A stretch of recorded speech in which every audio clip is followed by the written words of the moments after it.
All right, we're going to get into the correct map here of the first series. So now we will actually have the real thing here.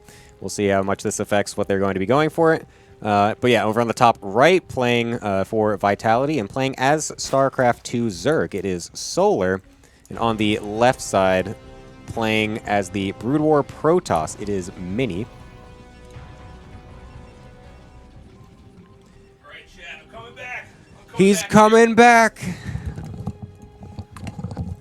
My bot was promoting stuff unrelated to the tournament, so I had to go full-on hacker man and run into the living room to change the bot commands there. This is a high-stakes cast right now. Yep. We can't be advertising things that we weren't meant to be. That's right. We got to get the maps right, get the bot commands going right. Yes. I'm actually on a bicycle seat where if I stop pedaling, the stream will die. Okay, just so you guys understand what we're working with here. I would actually just kind of laugh really hard if Solar just does the same exact thing and wins the exact same fashion. Yeah, it's like, okay, well, glad we got this one out of the way. Right. We remade this map to make sure that exact same thing happens. These things are going to happen, right? Even for Gemini, the stakes are high. He has to keep his. It's like the movie Speed. He has to keep his APM above 60, or the bus explodes. Yeah. Like, if my mouse hand doesn't correctly observe the game with enough, right. it stutters too much, I'm just gonna explode. So last time we saw a Roach Ravager rush, I don't see why Solar wouldn't try that again. Well, he's gonna be prepared for it this time. Well, that's the thing, right? I mean, Mini's gonna have cannons if he does go for that. The more of SC EVO that I watch, the stronger I feel that you got to go for Reaver. I guess we're going to find out if that's the case as we get more and more games to kind of explore this meta. Also, on the map Fighting Spirit, one thing to note is that the way this map's shaped, it's kind of like little triangles in each of the corners of the map. And so the third base for Protoss is basically almost at 12 o'clock. So like you're going to be expanding towards them. You can also expand to the south, but it's a little bit tougher. Yeah, we got the first Zealot Pro Prass coming in yet again at the natural. Last time it was able to kill a couple Lings, and that was kind of it. And then the overwhelming Ling count, and look, there's the Roach Horn again from Solar. Whether or not that's just kind of a reaction to just how to deal with early early Zealot pressure in the Brood War mod, not sure, but it feels like he might just try to go for the same thing, especially because they're actually even closer on the map this time. Nice surround there on that first Zealot. We'll be able to kill that off. A couple of Lings still do getting killed off as well, but now the Queen is here, and this should be able to help to, I think, get rid of the Zealot as he's going to get a nice surround again. It's a little hard in this mod, I feel like, to get the Brood War Zealot pathing. Usually they can kind of man mode walk their way past anything, and they can't get easy surrounds, but... Yeah, for better or for worse, StarCraft 2 pathing is just cleaner.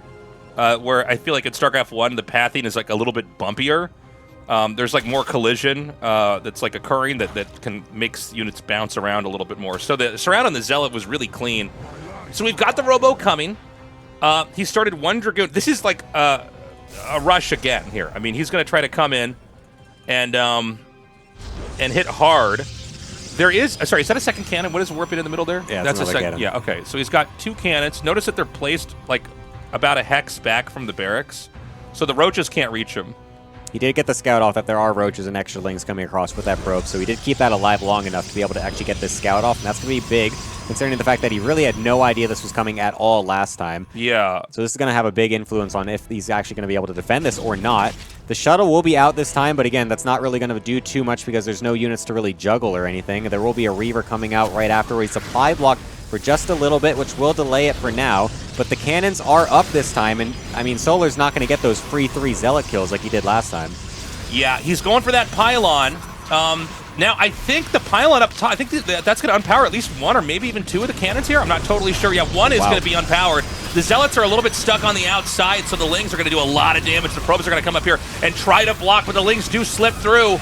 Oh, the second cannon coming back online is actually the perfect timing because I think Solar was kind of banking on that, not really getting up for the rest of this fight. And I mean, that's going to allow a lot of these Zerglings to just get completely surrounded by the probes and the Zealot. We'll be able to kill those off, but there's still a lot of Ravagers out on the field. Solar doesn't want to lose any of those to the cannons. That would be not really great there, as he does keep that one alive for now. And I mean, all the cannons are going to be gone now, but the Reaver has found its way out. Oh! Finds its way to the Lings. It was like a little boomerang scarab. It went around it in a circle. I don't understand what I just saw. Oh, The Reaver's just doing dance moves on top of these Lings and Ravagers right now. This is where it's going to get really hard for Solar to actually be able to break into this, sectioning off some Lings into the main base to try and get some harassment done into the main base to hopefully split the attention here. Lings are just, oh my god, they're just useless against this Reaver. It's absolutely ridiculous. I will say that the StarCraft 1 Reaver in the StarCraft 2 mod, it feels like it's even better than the normal Reaver because the Scarabs are more precise. Yeah. Also, I imagine they don't bug out like they sometimes do in Brood War, exactly, right? yeah. It seems like it's harder to make them dud. So he's going to send the Reaver across the map. I actually was pretty confident Mini was dead, but you know, the cannons did manage to pull through here. And Lings are going to be basically useless. Versus cannons and Reavers, there's just nothing you can do. Now, normally in a PvZ, you have... Oh my god! You would have Hydras to try to fight this, but Zerg is organically just always going to have Queens here. And, you know, the Queen is a beefy enough unit, it takes a couple shots to kill it, but it is starting to stack that damage over time here. It's kind of interesting because usually we're so used to Queens being this kind of end-all, like, harassment denial unit for Zerg and StarCraft 2, whereas here it's like, well, I mean, this Reaver and Shuttle is actually doing pretty decent, but actually the corner is not large enough for it to stay back there. Well, that's so not very StarCraft 2-ish. Yeah, there's not a whole screen size in the corner of the map to hide a floating building. Yeah, we're very used to being able to keep those kind of tucked away on the edges of the map there, but unfortunately not going to be the case here. So that will end up being the denial of the harass for now, but a second Shuttle is already ready with a second Reaver and a Zealot. So this is still going to be a little bit tricky for Solar. He's going to get his Queen count back up if he wants to be able to deal with this Shuttle. So this is Shuttle speed now. It's going to be a lot harder to actually catch this Reaver, although I feel like Solar has done a near perfect job of dealing with this so far. Scarabs. Oh my god! 6 more drones. I have to keep revising my expectations for these Scarab shots. Like, oh my god. Is there any more? There's one more Queen here, but this Shuttle isn't even close to dying right now. And now that it does have speed, like you're saying, it's just so much harder to track down. Oh. Yeah. What? Oh my god. So, I mean, he can keep roaming here. We're trying to get a third base as Solar, but we can't even get enough drones to saturate 2, let alone any units to be able to actually deny this Reaver harass. So, you know, what's funny about a lot of these SC1 games I've seen is it does seem to go into Dragoon Reaver. And what's funny about that is this is really not how you'd play against a StarCraft 1 Zerg.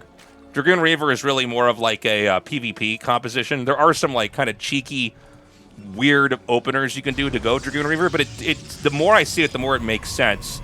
You know, Zerg can't tech into air super fast like they can in StarCraft 1, at least in my experience. So the fact that you're kind of able to generate the threat with the Reaver before mutas can come out, it forces the Zerg to try to defend from the ground, which I think then kind of parlays nicely into the Dragoon tech here. So this is, I think that's 2 Reavers and 2 Dragoons, is that correct? That's correct. So it's a little bit more firepower here, but Solar in position. Oh my god, tries to get it. Imagine if he actually picks it off with the Ravager Biles with how fast they are now with the speed. That would be super ridiculous, but I don't expect that to really happen here. Solar's finally going to be able to get some spores up as well on some of these bases, or at least one of them for now, to help deal with the shuttle coming in. But, I mean, the drone count is going to be completely even here with the Protoss, and it's also kind of interesting in that regard because you're so used to, in StarCraft 2, expecting the Zerg to be way ahead on economy in terms of just how fast they can actually produce drones and how many bases they need to be on to stay ahead of the game or whatever. But in this scenario, I feel like it's not exactly sure which race should have the economy advantage, essentially. But I feel like when we're still at equal drones at this count, this part of the game, it's not a good sign for Zerg. No, this is bad. And, you know, we went from a harass phase in this game. Now we're going to be where the Protoss is looking to close it out. You could start to push in here. Kind of a different thing that the Protoss has to deal with the fact that you have to kind of hack and saw your way through all this creep. It's kind of an interesting thing because, like, they're... Yeah, like you're saying, it's completely irrelevant in StarCraft 1 to have to deal with creep at all. Like, there's literally no benefit to it. Creep just lets you build Zerg stuff on creep. So, like, whereas here it's going to make everything a lot faster. He's going to move in. My God, there's so many Dragoons back here. And these Scarab shots are getting so scary. With shuttle speed, he can basically dodge as many times as he wants. I think we may see Solar tap out here. I don't see... Oh, yeah, there it is. GG. Wow. Yeah, it was kind of funny too, because like you see how Wow. Mini was not even really. You didn't respect the Ravager Biles at all there, and he was just Yeah. kind of letting them sit inside. So if Solar was not in such a bad spot from failing the all-in in the beginning, I'm curious how that micro would have actually ended up playing out, because considering the fact that he's not really used to having to dodge Ravager Biles like that. It's funny because it doesn't seem like it matters if you lose a lot of probes when the rush hits. As long as the Reaver gets out, you can like undo all the damage that you've received and come out ahead. But yeah, as far as I can tell, I don't think you can tech into StarCraft 2 mutas in time to actually shut down the Reaver. Because in StarCraft 1, that's how you would deal with it. But at the same time, it does seem like that Roach Ravager rush is really good versus a StarCraft 1 Protoss. Like, you basically don't have anything you can do until that Reaver's out. A couple Biles would take out a cannon, which is obviously, it's stationary, so there's, not much that can be done. And, Roaches and Ravagers can destroy the gateway at the entrance pretty quickly if that's what they choose to target. So we're going to be, we know this is the right map, right? Yeah. Okay. Just making these sure. are just StarCraft 2 maps now. Okay. Can't mess those up. Yeah. So yeah, we're going to be going into MC versus Jaedong next. What year is it? MC versus Jaedong. MC, by the way, has been active in StarCraft 1, I think, for at least a few years. I don't know if he's right now very active. And Jaedong, I mean, he's basically had, across StarCraft 2 and StarCraft 1, some of the most success in both games. Yeah, I mean, he had, of course, that incredible run back in 2013 or so when he was just getting second places at like every event he was going to, and it was like this huge build-up, and all of it to not really end up coming to much fruition because he just kind of loses to SOS in the BlizzCon finals. Yeah. And then he sort of redeems himself with that Asus ROG win at the very end, which was kind of like a not that important tournament, but it was just kind of cool to see him win. How bad Blizzard wanted Jaedong to win? Oh, God. Because if Jaedong were to be a world champion in StarCraft 2, that would probably have been enough to make everybody in Korea switch to StarCraft 2, at least for a while. Yeah. I mean, it would have been absolutely huge. It would have, yeah. I mean, there were so many people just even from StarCraft 2 that wanted to win. He was just such a famous, person from Brood War. I was a huge fan of him as well. It was just cool to see him doing well in StarCraft 2. He was just really cool to how he kind of embraced the foreigner culture as well, coming over to EG, enjoying the team house vibe and everything. Yeah, well, he's a really charismatic guy. Some pro gamers are much more introverted, but the thing with Jaedong is he's charming, he's marketable. Yeah. So yeah, I mean, he had a big impact on StarCraft kind of becoming popular. So we're still waiting, I think, for Jaedong to join. MC is in our game. And we're gonna have two barcodes going against each other. That's gonna be fun. Two try-hard barcodes here. Let me check. Oops, I'm just gonna open up the bracket here. So as a reminder, guys, Mini, who's on Team A here, did win his first game versus Solar. And this first whole match, it's like a contained best of 5. So whichever team wins the first best of 5, it counts as a point. Sorry, it's TY that's playing, not MC. MC just kind of just joined the game, though. Okay, yeah, okay. Jaedong versus as we were talking about this, I was like, wait a minute. I'm gonna have the bracket pulled up here on my phone. So I'm gonna mess myself up here too, trying to do this from memory. Again, guys, thank you so much for joining us. This is really fun. If you like this kind of content, please spread the word. Let us know. And hopefully I can continue to get sponsorships so that we can have events like this. So yeah, up next is going to be Jaedong versus TY. And then after that is Kira versus MC. Yeah. So it's going to be Jaedong with the StarCraft 1 Zerg versus TY StarCraft 2 Terran. So this is kind of a match. Wait, it's Jaedong TY, right? Yeah, Jaedong TY, yes. Yes.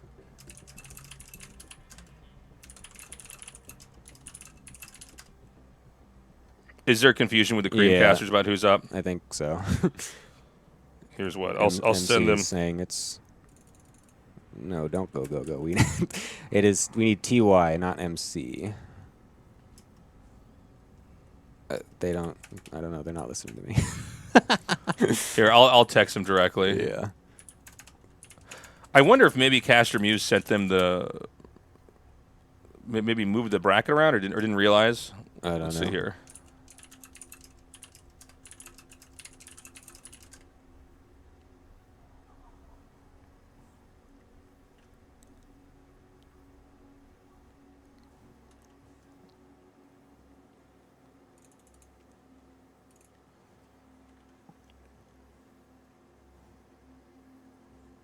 Can you just tell them to check the Cacao message? Yep. So stand by, guys. We're going to be hopping into this in a second.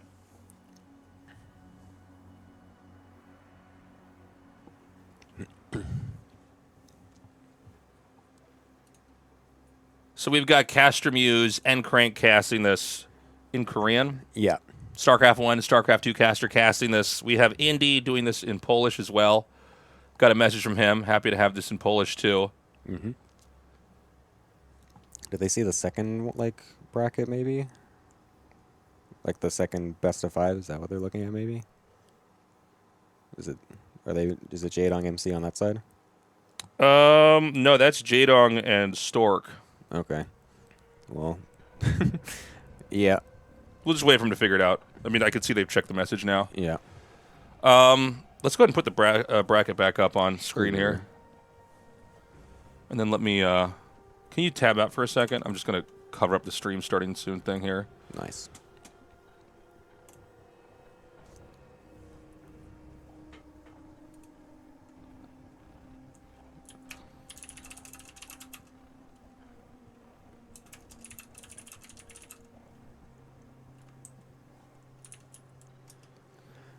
They might be thinking, you know what I think is happening? I think the announcement post that you put out, is that what they think was the bracket? It might be, actually. That's what they're saying. Yeah, that's what they're saying, that they're curious if something was changed. Well, let's take a look at what the... Oh, I see. It was posted on Liquipedia. So they saw it there. Okay. Well, give me a sec, guys. We'll be right back. I'm going to talk to him. Hold on. Sure.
All right, chat, we're back. Thank you for waiting, everybody. So it looks like when we announced this, the players, we announced the player lineup, and then on Liquipedia got put up as the, that was the bracket. So we're going to move this around because the players each practice for the matchup specifically. So we're going to be going to the next match. It's going to be MC versus Jaedong. Right now, it is Team B here with a 1-0 lead. And yeah, it was a great series. I'm sorry, Team A here. Excuse me, the 1-0 lead. Mini, pretty remarkable PVZ there. And we're going to go into another one here now. A PVZ here with MC versus Jaedong. And I'm ready to get into this whenever you are. Thank you so much for the gifted sub. I see you, 2LLP. 211 LP, excuse me. All right. Still an epic match, though, to have JDMC, even though JDTY also would have been pretty good. But yeah, yeah, I'm actually kind of curious to see how this one will go, because both of these players were both good at both games. So this will be pretty interesting, I think. All right, guys, we are ready to get into this. Again, tell your friends to join us here for our first ever show match. Thank you again for more gifted subs. Appreciate you. So we've got MC up here in the top right, and it looks like he's got a StarCraft 2 Protoss he's playing, and Jaedong's going to be down here in the bottom left playing StarCraft 1 Zerg. Battle the barcodes here, guys. You're going to have to know who's who by knowing the race. Yep. Yeah, MC is going to be the red, Jaedong is going to be the blue.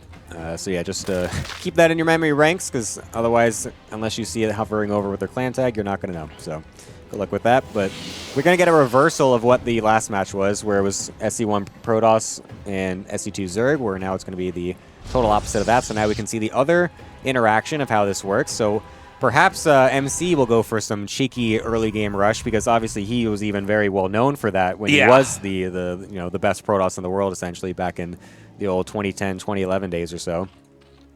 Yeah, I mean, MC was always, I think, for the early day Protosses, really able to get in there and engage with the opponent right away. I do feel like a StarCraft 1 Zerg is pretty scary, like, to be out on the map with. Keep in mind, like, StarCraft 2 Zealots are just not as good as StarCraft 1 Zealots early on, like at the start of the game, right? So I feel like it's going to be even harder for the Protoss to necessarily, right at the start, get in the guy's face, but maybe if he can tech up. Like, I don't know what Stalkers could do to a StarCraft 1 Zerg as an example. Yeah, true, I guess, because, yeah, Hydras are a thing where you can get them so fast in this matchup comparatively. Yeah. And, I mean, yeah, no, I mean, because there's another thing, though, because, like, there's no queens, though. There's no creep spread. Yeah. So it's like, that is also something that is really influential on how you play StarCraft 2 Protoss, and where you can maybe, like, shade adepts across and whatnot, because that's usually what you're trying to do. You block a hatchery, so that way it's harder to then get creep connected between all the three bases, and then you can just kind of shade adepts everywhere, and you deal a lot of damage there. So I'm curious how that will play out. I do know I remember seeing a clip on Reddit from Jaedong's stream of him rage quitting versus Glaive Adepts going between all his bases. So maybe MC was either the one that did that or is aware of that clip and might go for something similar. So we'll see. But yeah, I'm kind of curious. Yeah, I mean, for now we have a pretty basic fast expand build here. We don't really know what Protoss is going for yet. We do have 3-hatch Hydras. So to be very clear with everybody, this is a bit of a cheese. You're basically going to try to go for a bust at the entrance right away. This is maybe one of the strongest builds in all the StarCrafts and all the matchups, I feel like. I remember losing to this in StarCraft 1 as a Protoss, like, I don't know, how old is StarCraft 1 now, like 25 years? Something like that. Yeah, so like 23 years ago, I was losing to this.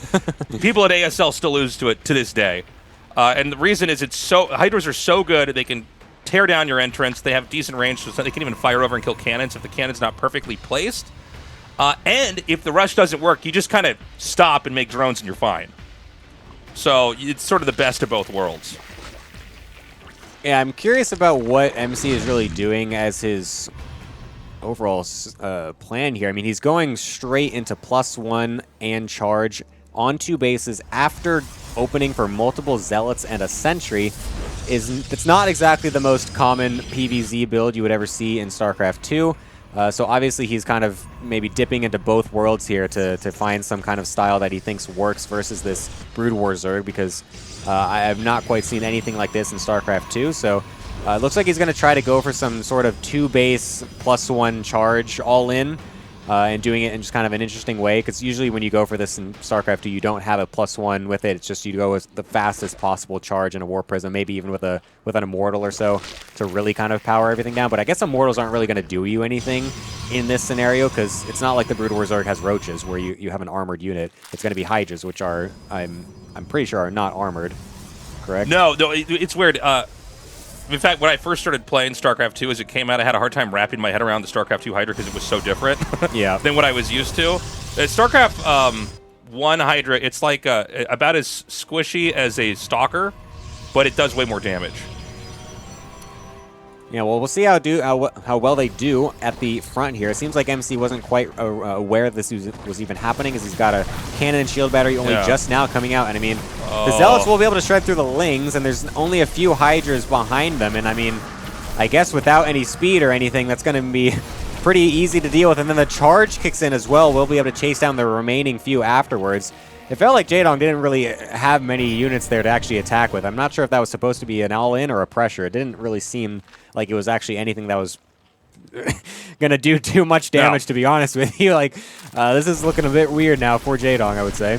Yeah, well, now, I mean, I don't know what you're going to do. I mean, once StarCraft 2 Zealots are able to charge in like this, I mean, it's not exactly like you could just kite. So Jaedong in a lot of trouble here.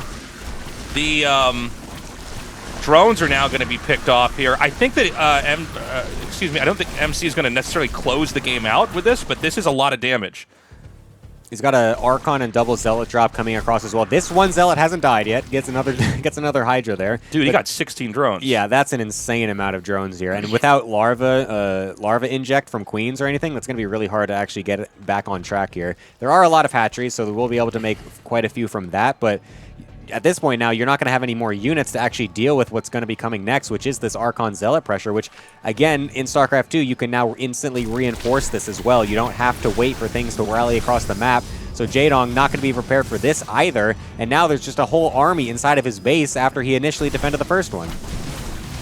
Yeah, coming in here and hitting again. And, I mean, the surround is doing so much damage. The drones are not, again, it's a StarCraft 1 race, but it's not like it's got the same pathing for workers. Workers are just a little bit weaker in this version. I think that Jaedong's actually dead. This push coming in here through the front, he could even force field the ramp if he wants to make things really messy, or Guardian Shield's fine too. GG! Really impressive showing here from MC. Yeah, I mean, extremely well done there. I'm still kind of curious about what Jaedong was really trying with his initial push, because it felt like he had like 5 Hydras with that attack, which I mean, at least when I watch Brood War, when they're going for that kind of a style, it's like there's like a bunch of Hydras. You just keep making them. Yeah. So I think the idea, I mean, this is what it would mean in StarCraft 1, so I guess he's trying to make this idea work versus StarCraft 2 race, but you make 5, and then you try to maybe kill the gateway or the cybernetics core on the outside, and then you hope that they've overmade cannons. So basically, you can, because that rush, if they do keep making Hydras, is so scary, good players will just scare you into making pure, like just cut probes, make cannons, don't die, when actually you've undermade that attacking unit. And then you just have so many drones, it makes the mid-game very easy. Seems like Wikipedia has now changed to what our thing was showing on Wikipedia, the screen. change it back. It got uploaded wrong on the site. Wikipedia, if you guys are watching, just put it back to what you had before, because it was uploaded on the site like that. We're just going to go ahead with the old format. The players thought that was what the thing was, so they practiced. So they practiced for that. And so yeah, we would. I'll make it more clear next event I do. Oh my goodness. All right, well, let's get that out of there, because that's, again, still spreading fake news. Fake news. Okay, so we're going to be going into our next match. We're going to get the players joining in here in a second. We've done a little bit of PvZ exploration here. It's funny. I feel like in StarCraft 1 PvZ, Zerg feels so robust and strong, but you could see just like setting some Zealots out on the map with charge, suddenly Hydras are not that good at all. Yeah, the fact that, I mean, you don't have to deal with Zealot legs that early in ZVP in Brood War, and also the Zealot legs don't come rushing forward at you at first as well. So like the amount of distance you can close so quickly is completely different, and without Hydra speed online, you can't actually walk away from them. Right. So it's just very strong. And so that's going to put us at, what, 1-1 right now. So if you're just now tuning in, this is the first match is like a best of 5. So we have one team playing only StarCraft 1, the other team only playing StarCraft 2 as far as the races go. We see who comes out on top of that, and then we're going to go and have that team switch from StarCraft 1 to StarCraft 2, switching back. And now we're going to be having Cure versus Stork. Yeah, Stork as well as someone who's just so legendary in Brood War. It's really cool to see how he's going to try and see what his take is on StarCraft 2. Because, I mean, I don't really know exactly too much about his playstyle too much from Brood War, but was he the carrier guy? Was he really big on carriers, or am I feel like he's the carrier guy now. Oh, okay. We see him taking the carriers so much that I even like poked my head into his stream like a week ago, and he was going carriers there, and I'm like, man, this guy just likes carriers. Stork, this is one of the players that I think probably optimized the game better than anybody else. Like, I remember if I could get my hands on a Stork replay a million years ago, I would figure out, okay, like I can actually cut a worker here, or like I want to get this, a few seconds earlier, stuff like that. Mm-hmm. And he's been consistently around top 4, top 5 in the olden days of StarCraft 1. He is not as good, I would say, now. He obviously had a great run in StarCraft 2 as well, and was considered one of the best coaches.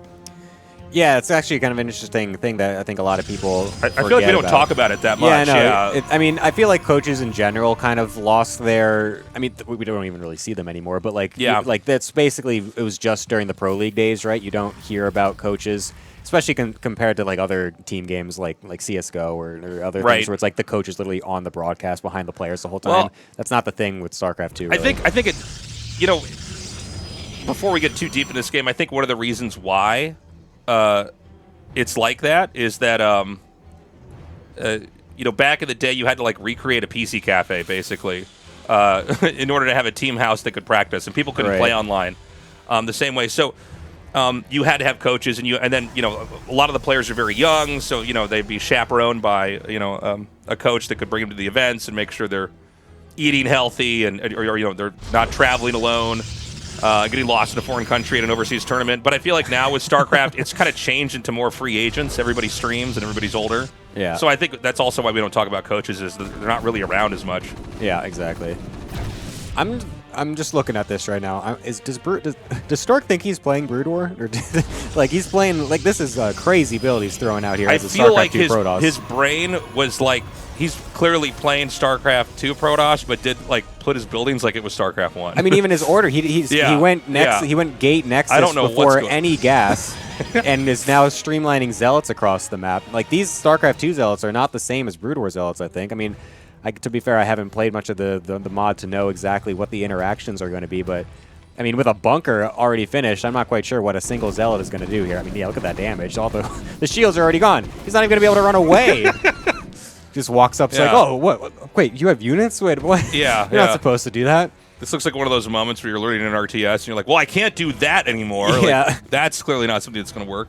This SCV is still scouting everything as well, because does he even make any? No, the stalker is not quite done yet. Okay, we'll be able to kill off that SCV. Not like there's anything to scout, though, because there's no tech follow-up. It's just going to be probes and a couple of units here. We got Warp Gate coming out as well, as thankfully Stork did remember that is a thing that can happen in StarCraft 2, so won't be messing that up. Cure, on the other hand, is going to be going for factories, of course, as everyone knows, especially if you're an Artosis fan. You will never see Bio in this matchup in Brood War PvP. It's funny. This was like a problem when Brood War came out as the expansion pack. People forget Brood War is an expansion pack. There was actually a StarCraft where there was no medics and lurkers, and Dark Templars were not in the multiplayer. They were only in the campaign. But people basically thought that originally Bio was busted and that nothing could stop it because you had Stim and then you had the medics that would sustain stuff. And then it was like, no, Protoss can actually beat it with almost anything.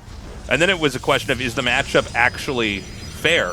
Did Blizzard mess up and make a version of the game that doesn't work? And then it turns out Terran don't even want to go Bio. They want to just make factory units. Yeah.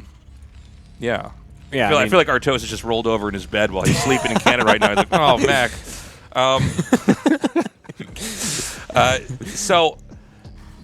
This is going to be Speed Vultures coming out here. It's funny because I don't see a tank. Am I missing something?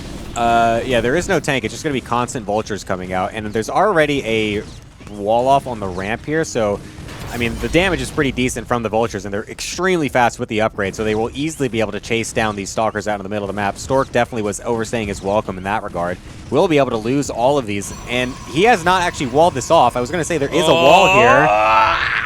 Wow, but the damage should be enough to be able to actually kill it off, so it doesn't actually matter. The probes are going to have to be forced to pull to get everything. That's actually a nice surround of the first I almost called it a Viking, a Vulture. And we'll be able to dissuade that for now, getting a Chrono Boost to get the next Stalker out as well. The Zealots are actually pretty decent against these the Vultures if they actually get on top of them, surprisingly. It's so hard to wrap my head around these fights. Yeah. Because normally Vultures fight Dragoons, and Dragoons are just like really, really beefy, so the Vultures almost don't do damage to them. They might even heal the Dragoons, I'm not totally sure. But yeah, it does seem like Stalkers are just more brittle units.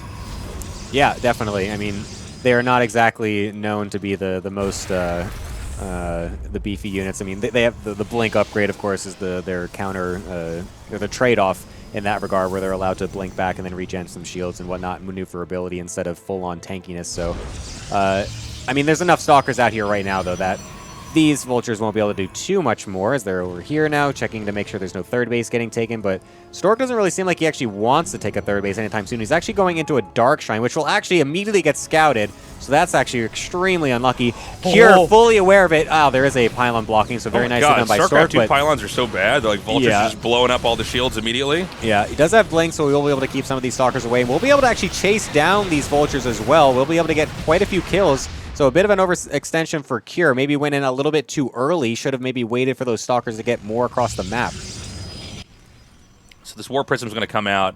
Does he have scanners? Yeah, he does. Yep. He has one scan. Yeah.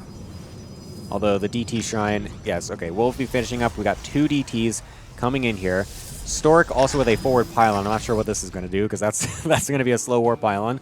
Oh, mine's getting placed all around the top. Oh my god, he's blinked right into all of them. Oh my god. Sorry, I hit the mouse away. Holy crap, that was just the worst thing you've ever seen. Oh my god, he lost everything. That was terrible. Oh, God. That's about as bad as it gets. Oh, my God. And this was a 2-base all-in, too. Yeah. That wasn't like some attempted pressure or anything. That was just blinking every unit. Where did the DTs go? Did they also just drop down and died? I guess I think they got blown up. Oh, my God. It's funny because, you know, I guess in StarCraft 2, Protoss, you can always get in their main easier. Like, I mean, that's why we always see these, like, Observer... Stalker blink timings where they come in and like try to kill the tech lab before stim's done. But I guess you know, Spider Mines come out early enough that you're actually putting yourself at risk if you blindly blink in somewhere if you don't have an observer. Yeah, you need that observer forward to be able to do anything like this. We're attempting to do some little blink back micro from the Stalkers. We'll be able to get some of these mines and Vultures, but the tanks are completely left alone here. This is so many tanks. I don't even know if he has siege mode. Yes, he does. Okay, he did research that. So we will be able to start sieging this down, and that's going to deal a lot of damage against everything here for Stork, and this is looking absolutely abysmal. Yeah, I think this may be the end of the game. There's an Immortal being made. Obviously, that's going to be pretty good versus what the Protoss mech has, but I just think with the reinforcements and the fact that there's actually a mining third base. Oh, my God. That's just a full-on 3-base economy out of the Terran here. Yep, that's looking like it's going to be a solid win for Cure. Yeah, Stork, he actually had a pretty interesting opening here, but Cure, I mean, this is a very straightforward, this is how you play PvT in StarCraft 1, minus the fact that he didn't get, like, at least one tank at the start. Immortal's going to try to do something. Oh, my God! Oh, StarCraft 1 tanks! The Immortals never experienced that kind of damage. Jesus. Wow. That was something. Okay. Is Liquipedia right now? Let's find out. Is it now fake news? I need to refresh. I was really excited when I saw Team Liquid tweeted out the event. Yeah. All right, let's see here. What is it at now? That is correct, yes. Okay, it's right. So that means up next we've got Trap versus TY. So it's Team A with a 2-1 lead right now in this best of 5.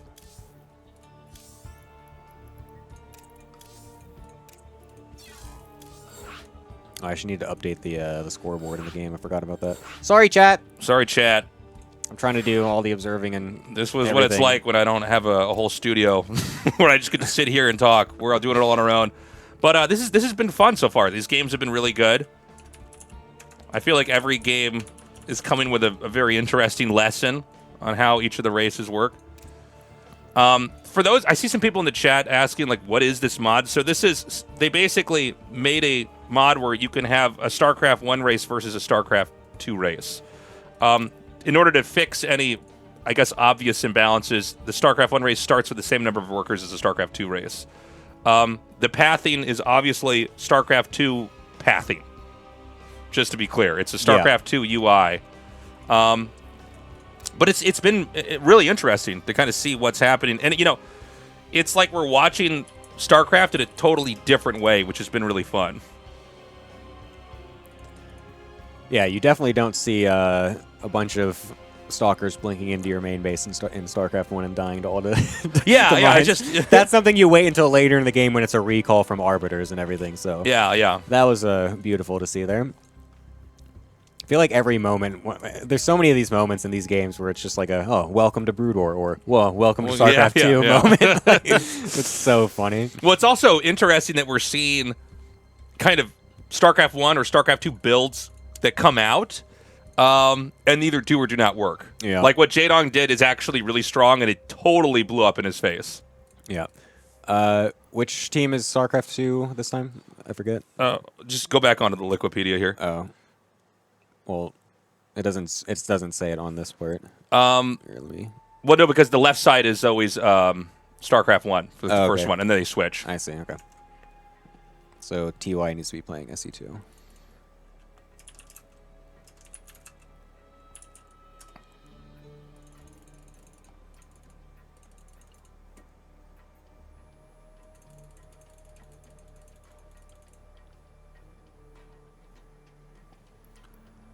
So we're going to get our players in the game in a second here, guys. And we're going to be ready to do this. Hopefully we get to go to the ace match.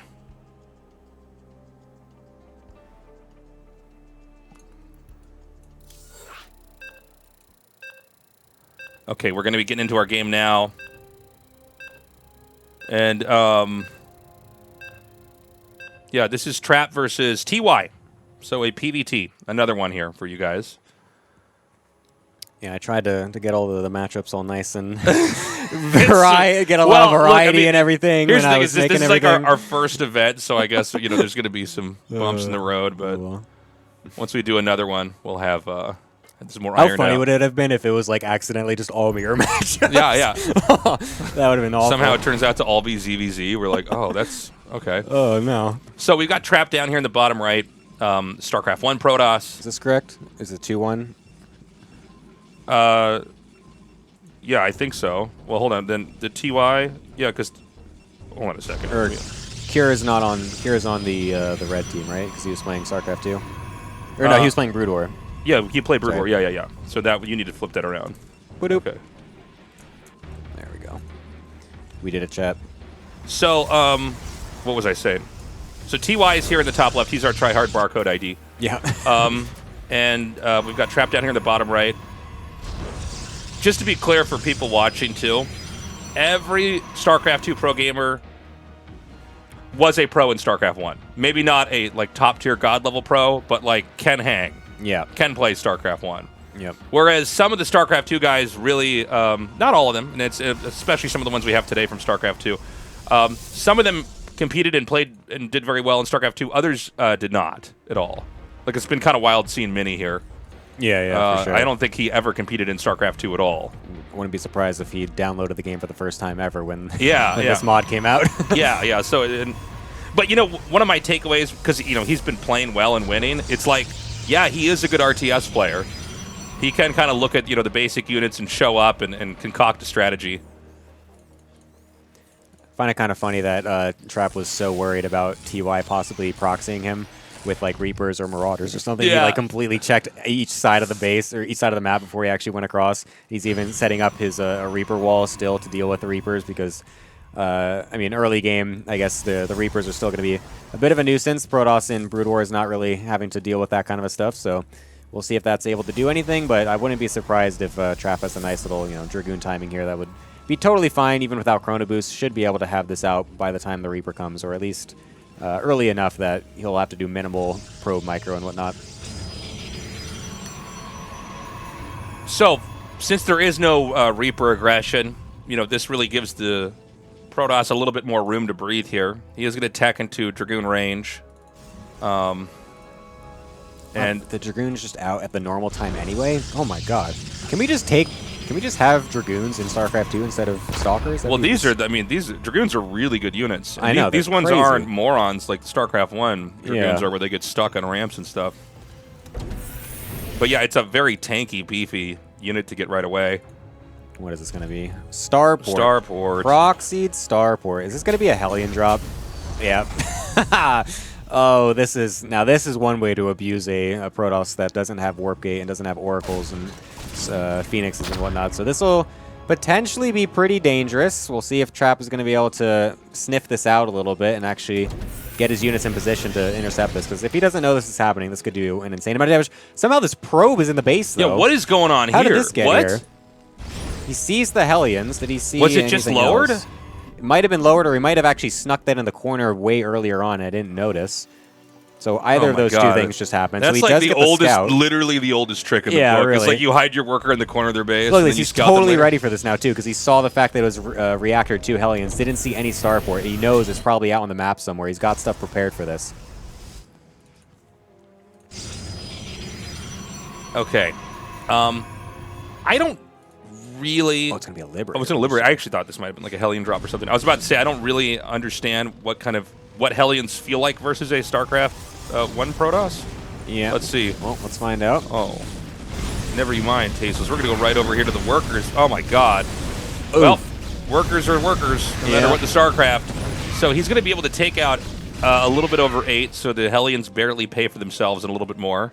So the thing here, though, is that, I mean, this is a lot of Dragoons, and there's nothing back at home to defend against this. If Trap just walks across, he's not going to expect this Liberator. This Liberator will be really annoying for him here, as he's actually bringing all of his Dragoons back to deal with this. So that will be a couple more probes killed off here, and it will actually keep the units back. This is the other problem where it's really hard to actually go across the map because you don't have Warp Gate to just instantly reinforce at home if you need to deal with any harassment or anything. Yeah. So he can't just really YOLO everything across the map, as much as that would have actually done really good damage, because there's literally nothing over here if he had just YOLO'd it. I think he actually kind of should have just done it anyway. Like, just kind of let the Liberator do 1 or 2, and then the reinforcing Dragoons coming out of the gateways deal with it. Yeah. And then he would have had like 6 Dragoons across the map when there was an unfinished bunker and like 2 Marines. It does seem like this game is all teeing up for a Dragoon Reaver push. Like, to just move out on the map. I guess, so much of StarCraft 1 PvT, it feels like, is dictated by the fact that you have to not step on spider mines. But It does feel like there's a lot more breathing room for the StarCraft 1 Protoss versus a StarCraft 2 Terran. I mean, Widow Mines could be scary, but it's not the same thing, because a Vulture gets... once you get the mine upgrade, it gets 3 mines per Vulture. And Vultures, as I like to remind Artosis, are basically free and have a build time of 0. So you can get a lot of mines on the map. Hey man, what's the most overpowered unit, a Vulture or a Defiler?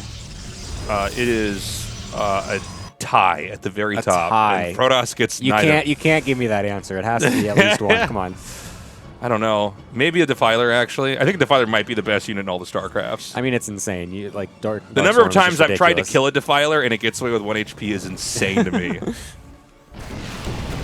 Uh-oh. Oh. What's up, son? Unfortunate that turret actually can get the range off onto the shuttle there, so it's forced away. This random Viking didn't end up really doing anything, and looks like it's just going to die, so not the best investment there. The Proxy Starport is going to have to head on back home. Did he make... No, he just sent that Raven all the way across from the Starport. So this is still his only Starport. He's not going to have any medevacs anytime soon to really move across the map and do any harassment or anything. So TY is really going to be bunkered down here for quite a while before he can actually move out. Oh, my God. Oh, not the best little harassment there from Trap. Kind of a weird afterthought. I think if he had timed that out better, he would have been able to lock the Reaver on the ground and take it out, but it's going to get away. Is that a second Robo? Oh, wow. We're going 2 Robos.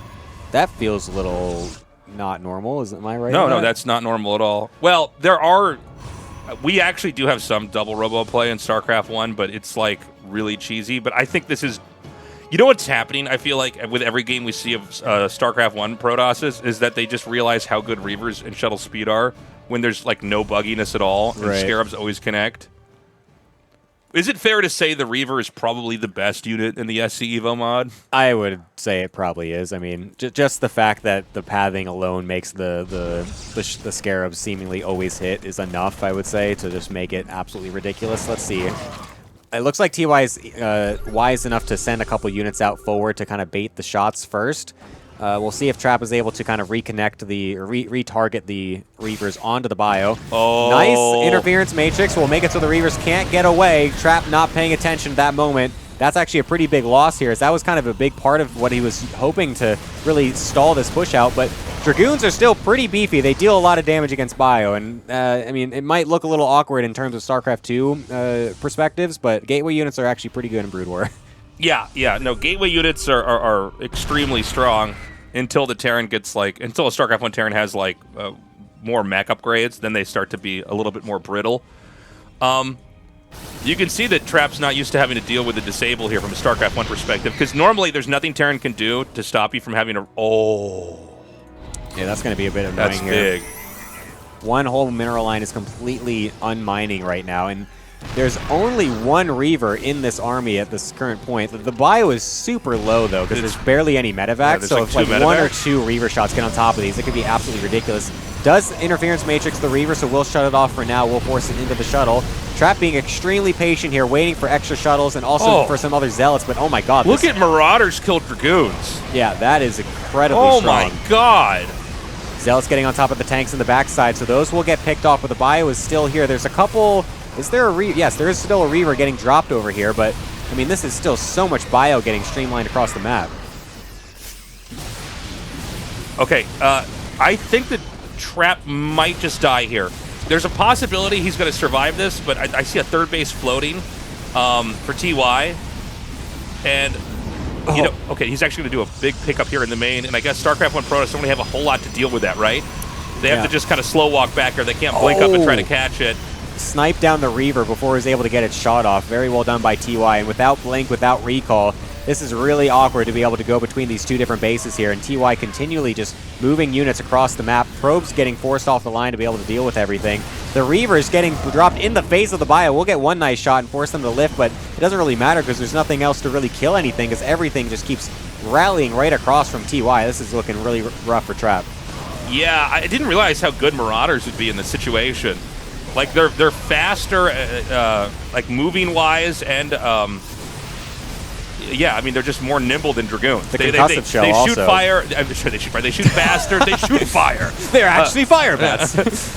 No, they like shoot faster. They move faster. And a unit that's actually pretty strong, like a Dragoon, suddenly looks pretty weak when there's enough Marauders on the map.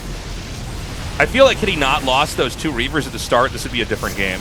Yeah, absolutely. I mean, losing those two in the middle of the map is extreme. I mean, his whole play was essentially revolving around that. It's like he's using the two Reavers at the front to be able to anchor everything, and when those get killed off, I mean, yeah, it's going to be pretty hard to defend a whole push there. It's ace match time. Woo! Let's see who they're each going to pick for this one. Thank you so much for joining us for this show match, guys. We want to do more of these in the future. If you're just tuning in, this is a mod for StarCraft 2 where you can have a StarCraft 1 race versus a StarCraft 2 race. So we're kind of exploring matchups we've never really seen before. And, yeah, we appreciate, our sponsor, Realms World. You can use the command Realms. If you're in the chat right now, learn more about our sponsor. They are putting up the prize pool here. And we're going to let the players deliberate on who they're going to be using for the ace match here. Yep. And I need to put our sponsor in my tweet. I forgot to do that. Oh, no. So I'm going to break the fourth wall here. Uh-oh. But yeah, I'm glad we're going to go to this ace match. And so this is the first best of 5. There's going to be another best of 5 after this. And if we're lucky enough, we'll be going to that third game. So ultimately, it's like a giant best of 3.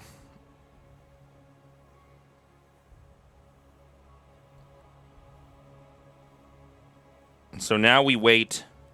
Steadfast, thank you so much for the raid, buddy. Welcome, viewers.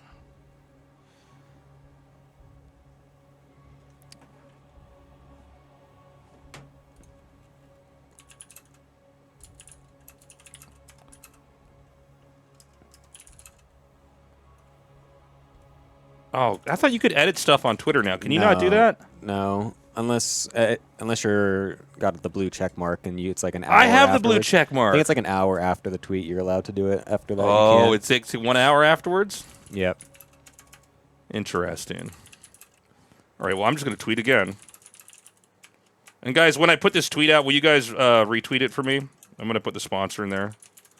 We want to get them a lot of traction. Thank you for the gifted subs. Appreciate you. All right. I guess it's called X now, right? I'm still not used to that. Dude, I just call it Twitter, man. I'm never calling it X. It's X, so ridiculous. It does seem like than what a child would name an app. Yeah. It's like, like it just not. It seems like it's cool, but like you'd have to be like a kind of a kid. It's also just like, what are you going to call a post on that website? Like before, you would just say, "I'm going to make a tweet." Well, then but with now tweets is it's like birds like chirping, and so that's kind of what Twitter was. And it had the bird logo, and it was like. But it's also like it's very. You hear that, and you're like, okay, I know exactly where that thing is. But now it's like, oh, I'm going to post something. Yeah, it's this like, is a post on X. Where is that? Like where? Like is Yeah. it on? Where are you posting it? Like that alone is something that is, I think. Yeah. Something that I guess Mr. Muskie should have realized was very special for his website. All right, I'm going to put the tweet out, the X out. No, that's not how you say it. The post. I'm going to put this X out. I'm going to X it. Guys, I'm Xing right now. I've never tried Xing. I'm afraid it's going to hurt. All right, let's see here. I'm not quite sure what to do here. All right, hold on a second. SC EVO Tasteless Time Warp show match is starting. 5 million won prize pool thanks to Loot Realms. Oh, I didn't spell their REALMMS. Gotcha. Okay. All right, I'm posting this, guys. Get on X. Some of you people are watching on X. I stream on X. Oh yeah, that's true. Yeah. I sometimes have it. I do that with the when I'm at work. I'm scrolling Twitter, and then I just see your stream up there. Yeah. I'm like, oh, nice. You're watching okay. me struggle to beat the Warcraft 3 campaign. Yeah. Oh, is that because does your work block Twitch? Well, no, I just don't. I just do it on my phone anyway because my work computer is just garbage. Because we get a bunch of people watching on X whenever I stream, and I cannot understand why. Like I stream to as many things as I can, but I guess X is not blocked for most people's workplaces. So if they're trying to be a couple of bad gamers at work, a couple of naughty, work employees, they're going to turn on X, pretend they're reading the news, but no. Yep. They're watching the SC EVO show match. I wonder, is Twitter X that popular in Korea anyway? It's popular in Japan. It's popular here. Although surprisingly, X is actually, if you look at like the grand scheme of social media, it's actually much smaller than like a Facebook or what else is there? Instagram, I think, is much bigger. Instagram is huge here. But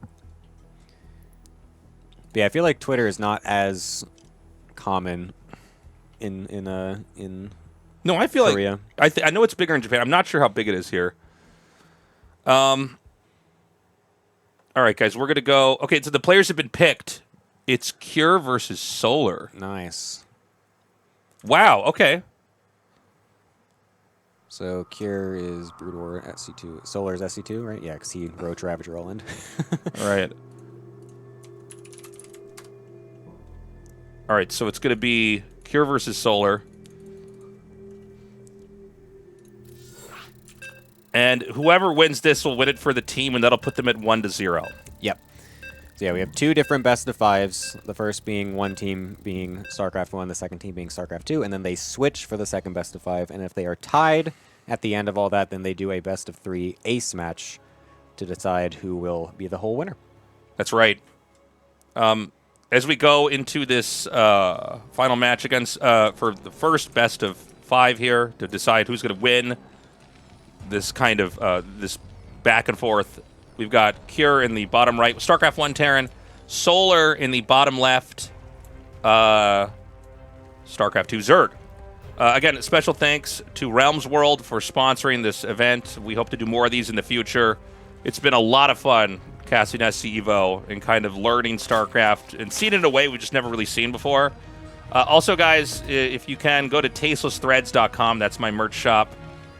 You can buy this Tasteless shirt, a bunch of other stuff over there. You can use the command merch in the chat to go there. But we got a bunch of cool kind of esports, RTS, gaming stuff. The shirts are pretty good. They're pretty good. They're so good that you actually wear them outside as well, and you actually just walk around with your own face on your shirt. I have a story. I wore this shirt, like, this is 2 weeks ago. I went and met up with my friend at a bar, and then the lady went, "Is that you on your shirt?" And because I forgot I was just streaming, and then I wore it out. She goes, "Is that you?" First of all, this is like a really unflattering drawing of me, but it clearly is me. And she goes, "Is that you?" I go, "Yeah." And she goes, "You wear your own merch?" That's what she said. And I was like, "Oh, I'm a loser. Like, I'm so embarrassed." All right. So, this is 3 barracks. Wow. Yeah, 3 racks after a CC first here for Cure. You know why this looks so funny is I guess I'm still not used to the fact that the StarCraft 1 race gets so many workers, so they always just have a lot of buildings out right away. Yeah, it's true. Yeah, I guess because for Terran as well, because like, you have to take the SCVs off to then build with them. You can't, it's not like Protoss where you can just build it and then just go back to mining. Taking 3 SCVs off when you already only have like a few to begin with is, that's a lot of lost income. So yeah, to be able to do that here with the EVO mod definitely is altering some of the builds, I guess, a little bit here. So it's going to be a 3 racks Marine follow-up to the CC first. Solar going to all in again. Is he going to just be like, oh, this isn't a Protoss, but what if I just Roach Ravager all in again anyways? I feel like Roach Ravager all in should be like almost unstoppable, but it keeps barely not winning. Yeah. I think the second game, I'm actually surprised Solar went for it again on the regame, just because I guess he just thought it was going to be so easy to win with it, but I guess Mini just kind of was like, oh, if you're going to do that, I'll just be more prepared this time, I guess. I guess I need more cannons. Can we zoom in on the StarCraft Marine? Let me take a look at that. It has like little yellow shoulder pads. Look at that. Oh, that's the... oh, it's got little stars. It's the decal. You can change that with it's the SC2 thing. So Cures is the little star, because he's got that on the command centers too. Yeah. Very cute. Very nice. Looking like he's sponsored by Hardee's over here. Or was that Carl's Jr. now? Okay, never mind. I digress. I don't know. Moving on. Not my expertise here. So Terran should be able to come out here and push. And oh, Firebat's following up as well. Yeah. So this looks like actually a pretty common StarCraft 1 build, although you only have 2 barracks when you do it in StarCraft 1 because you have less workers. We'll see what Solar's going to be able to do to defend against this, because he actually doesn't have any tech except for Lings and Queens, which in StarCraft 2 terms, that's plenty enough to deal with basically every harassment for the next 15 minutes. But in StarCraft Brood War, that might be a little bit different. We're not quite sure.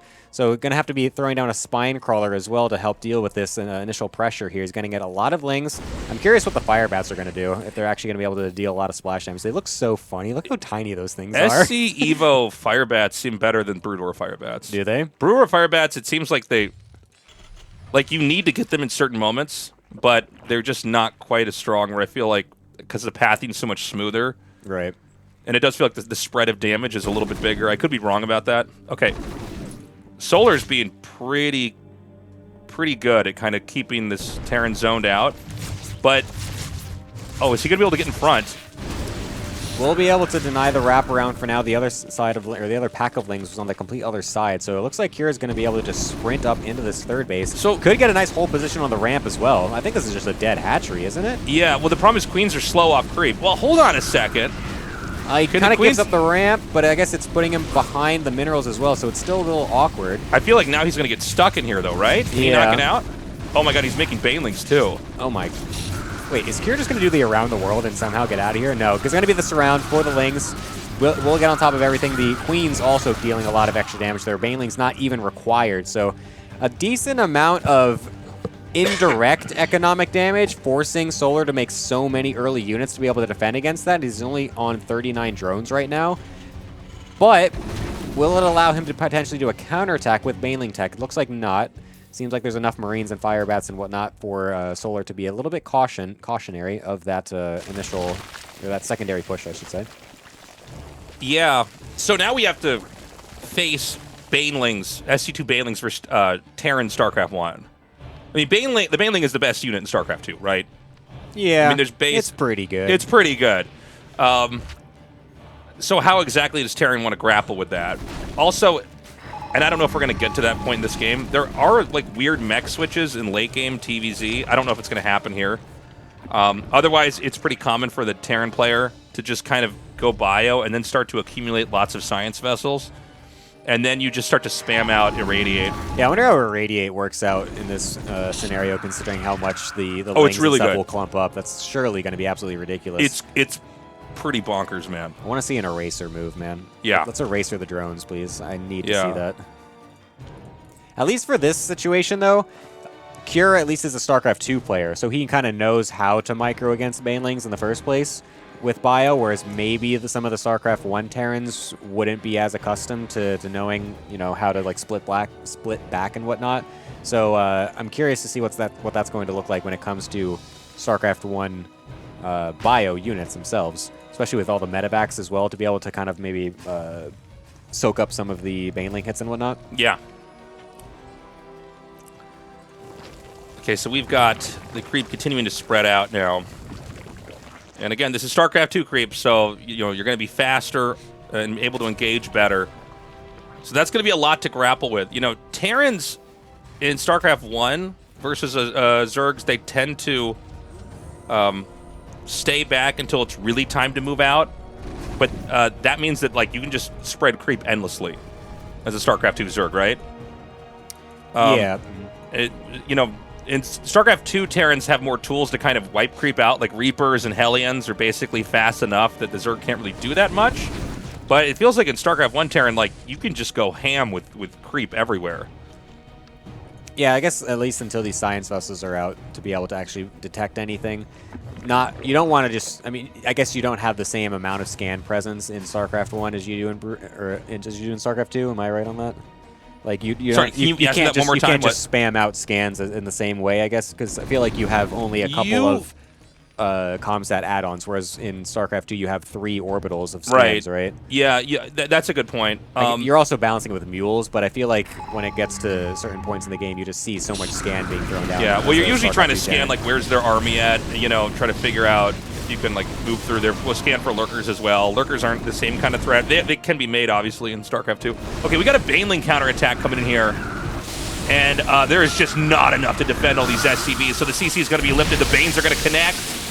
And only a few are actually going to... Oh, dude! That is a nice catch from Solar, completely capitalizing on the fact that Cure is trying to run back to his main base here to defend everything.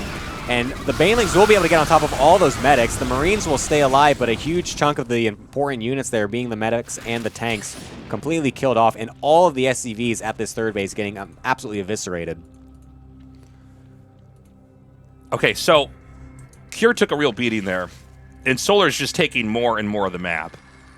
The creep is continuing to spread out. We have a 4th base, and that's also going to give Solar a 5th base, because that's the natural. That connects right up into that main. I mean, there's a 50 supply lead.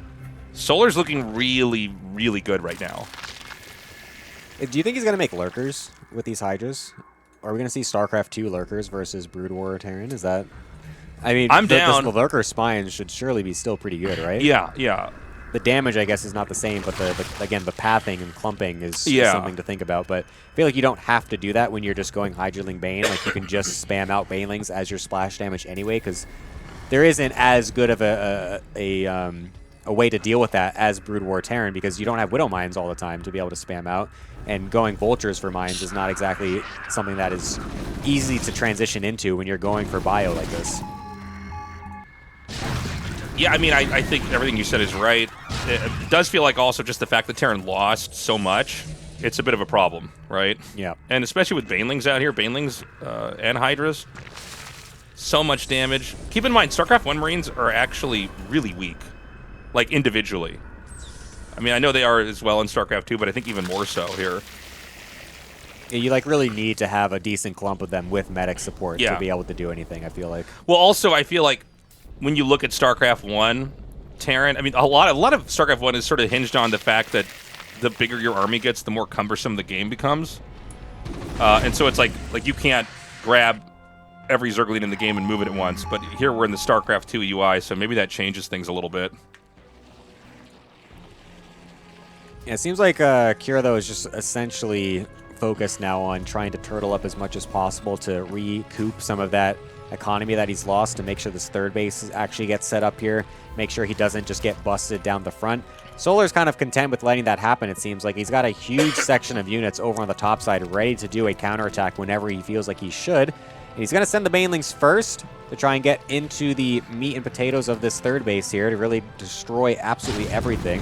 We'll see how much this is going to do. I mean, Kier's not really out of position necessarily with his main army. I wonder if Kier's just kind of assuming that he's going to get it pushed at the front. And it looks like that's actually going to happen here too, because Solar is just going to absolutely go for it. Irradiate getting thrown off onto some of these units, though. A couple science vessels getting pulled off over here. I do not like the SC EVO Irradiate animation. Yeah, what is this? That is an interesting little it's like effect. Cartoon green stinky lines coming off of them. So, Irradiate, for those who have not played StarCraft 1, you can only cast it on bio. Or no, you can only damage his bio. You can cast it on anything. So you can actually cast it on another science vessel and then have the science vessel like damage stuff around it.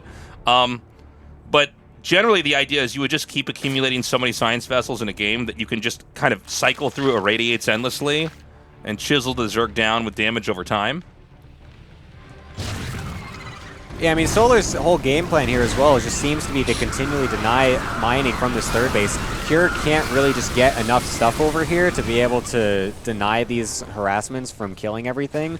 And I mean, the last one was able to kill so many SCVs that there's not even a lot here to begin with on the next attempt anyways. And it's not like Solar's really that, you know, upset with losing all these units, because he's just got so much map control. He's got so much map presence. He's got basically every map, or every base on his side of the map. Even getting this middle gold base here, which I guess it was turned into a gold base in the StarCraft 2 version here. So that'll be a lot of extra income. And, I mean, he's going to be pretty content with just continually setting up these little run-bys here. This has been our longest game of SC EVO so far. I do feel like the writing's on the wall. Never.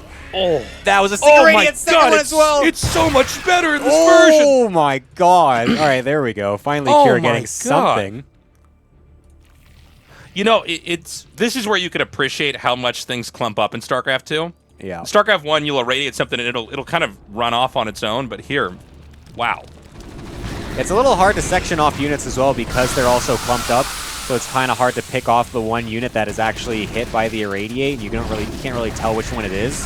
Oh my god, these clouds are just absolutely huge, getting off on top of everything. Solar able to identify that one Hydra. We'll be able to split that off. You can see it's kind of funny because there's like it's both sides doing the same ability, because Zerg has that in StarCraft 2 where they have the blinding cloud or whatever, not blinding cloud, the whatever it's called, I can't remember. But they're just each doing it to each Dark other. Swarm, you mean? Yep. No, they have a radiate, but the one on for only air units. I can never remember the name of it for some reason. But anyways, it's just kind of funny. They're both doing the same thing, but they can only do it to the one can do it to the ground, one can do it to the air. Another Ling attack going to try to do everything. We'll be able to dissuade the army from staying in the middle here, so that'll allow Solar to get some damage at the front. But what the heck? What is this doing here? Yeah. That is not supposed to be there. Leaving my base was a bad idea. I'm a command center. I should have stayed where the minerals were. What in the world? Well, all right. Solar kills a fourth base. Yeah. Sometimes you got to go to their expansions and wipe them out. Other times they float the CC into the middle of the map, and you just kill it with your stuff. Yep.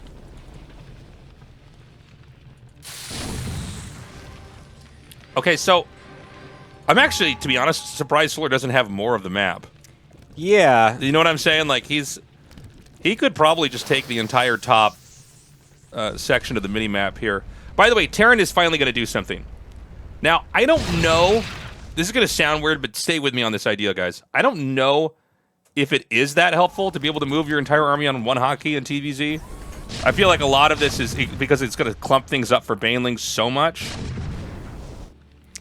Yeah, I guess having multiple control groups with only 12 units kind of forces you to split your units out. Yeah, exactly. Whereas here, you can easily just kind of A-move, and then all of a sudden you're getting irradiated, or all of a sudden you're getting Baneling, and like you just didn't naturally spread off initially. So yeah, it could be a little difficult for that reason. The tank line here is absolutely ridiculous, though. This is actually going to be really hard for Solar to actually engage into if he ever wants to. It's funny to see the gold base in the middle taken. That's definitely a very StarCraft 2 move. This is always the last spot taken, always, in like every matchup on this map. But I guess, you know, you don't have gold bases in StarCraft 1 either. Which makes me wonder, why don't we mess with gold bases in StarCraft 1? That has to be doable, right? You can just make that in the map editor. Surely, I would assume so. I mean, Brood War players in general seem a bit more open to different map features being added and whatnot, I imagine. Yeah, I think StarCraft 2 is becoming more open to that. Yeah. But 100%. Jesus, okay, can we check the Terran's natural? Like, what does he actually have? Okay, so that's what I thought. He's going to mine out. Yeah. He's got nothing in the main base that just mined out right then.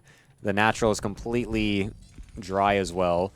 This third base just cannot get a whole SCV line onto it. The science vessels are trying to dive deep to do some deep irradiates on whatever they can find. Will be able to get some of these queens and whatnot. Actually, one of the queens killing one of the... Nope. Okay, never mind. Yeah.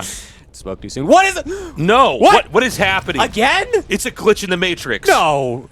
Where did this come from? How is this happening again? What? What is this? Are these just like spawning randomly and they're just like floating to the middle of the map? I haven't even seen them in the production tab. Yeah, what is going on here? What the? Okay, well, mass irradiate on all these ultras as they're trying to come into the tank line and the Marines won't actually be able to do anything here. What is What is this? What is going on here? Hello?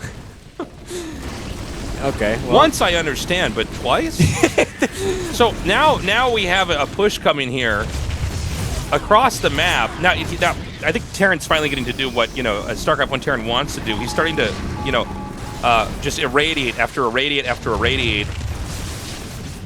And look, if the Terran could push into the bottom left, he could take out all the tech and probably win the game.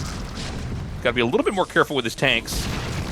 Are we going to see Cure win this? This is wild to me. Yeah, I mean, he's just gotten a gigantic army, and it's so hard to deal with Irradiate in this iteration of the game. The Marines are just completely uncontested at this point. Mass Ultras coming out, though. The Irradiate energy is kind of gone here, and without medics to heal the stimmed bio, holy crap.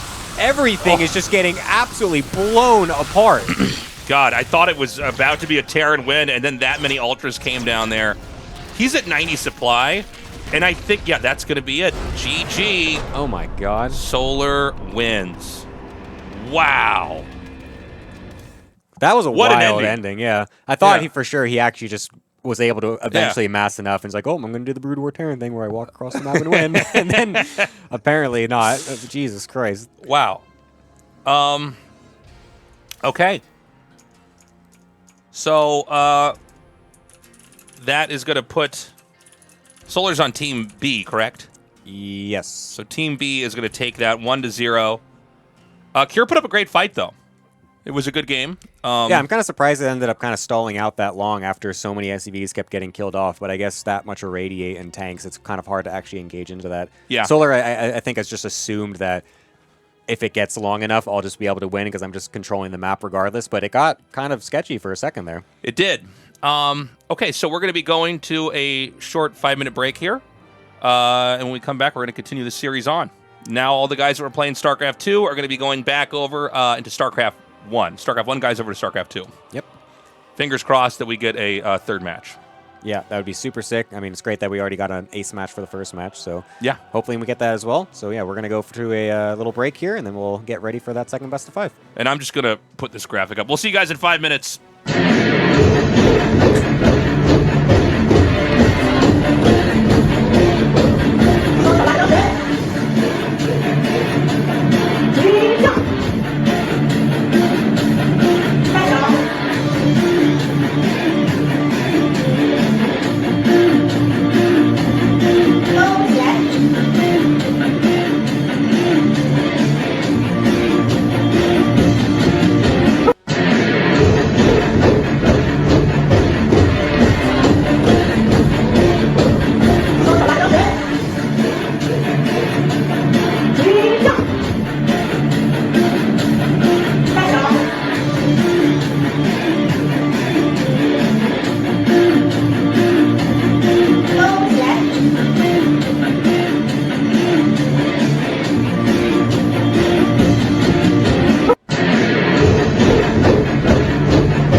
back.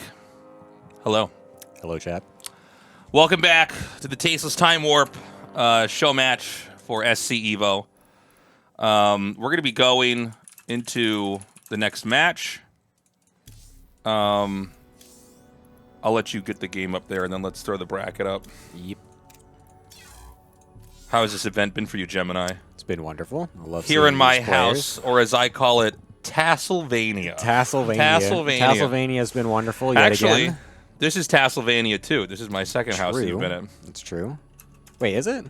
I don't think I was at your other house. You never rent my place in Hapchong? No, I came to this one. You never even played Tastelvania 1. Only Tastelvania 2. Yeah.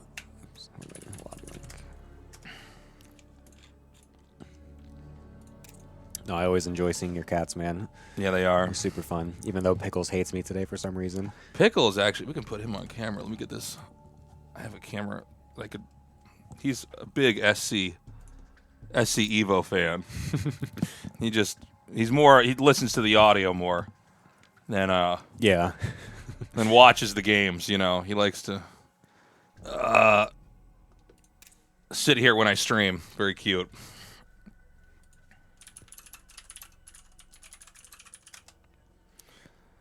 Keep accidentally kicking Indy from the lobby. What is your Twitch handle? Next time I do this, so I can actually promote your Twitch. I should have the bot doing that. What is your Twitch so people can follow you? Gemini SC2. Okay. Follow Gemini SC2.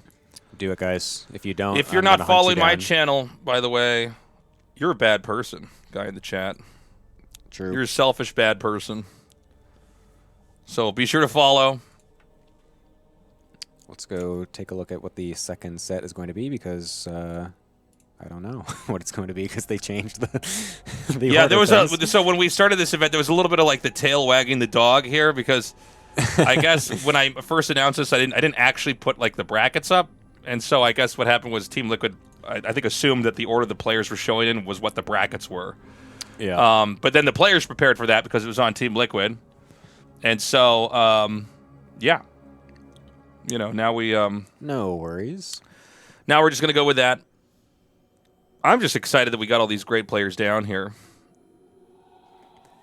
Yeah, Again, I mean, having like Jaedong and Stork and these players, like, you know, it's like I don't feel like I would ever have an opportunity to cast these players normally. It's like pretty Yeah. cool just to be able to see them interacting in this. it's also with DreamHack Dallas just around the corner here. Thank you for the 100 bits. By the way, thank you everybody who's been subbing and supporting the stream. It's appreciated. I know my alerts are going off. I'm kind of in broadcast mode here. But the support is appreciated.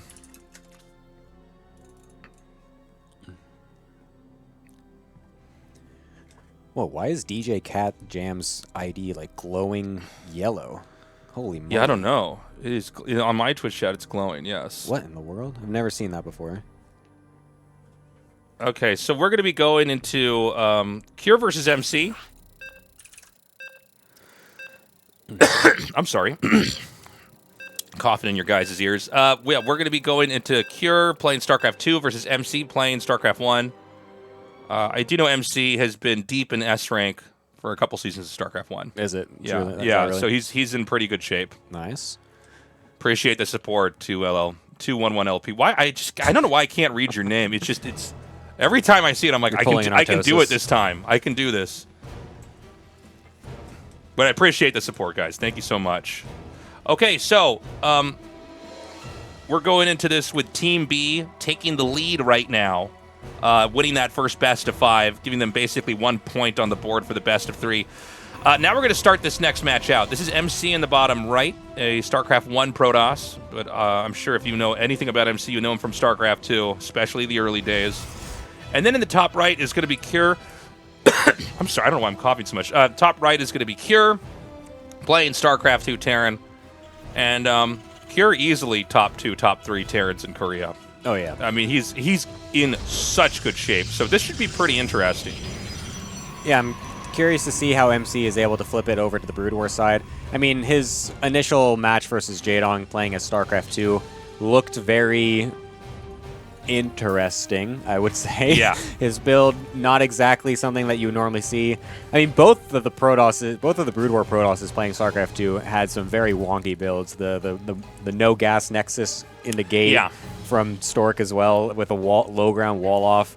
Like, very interesting build choices. So I'm curious if we're going to see something a little bit more stock standard here out of MC, if he's going to try some memery. Is he known to be a kind of a memer like he was in StarCraft 2? In StarCraft 1, does he throw out some weird stuff? MC? Yeah. Really aggressive stuff. Yeah, I mean, the truth is I only know that he's really high ranked. I haven't gotten to see his games that much. Okay. And I only know that he was high ranked in StarCraft 1 because I bumped into him on the train in Seoul. Oh, wow. It was like really random. Yeah, I got on the train insane. and I looked and I'm like, MC?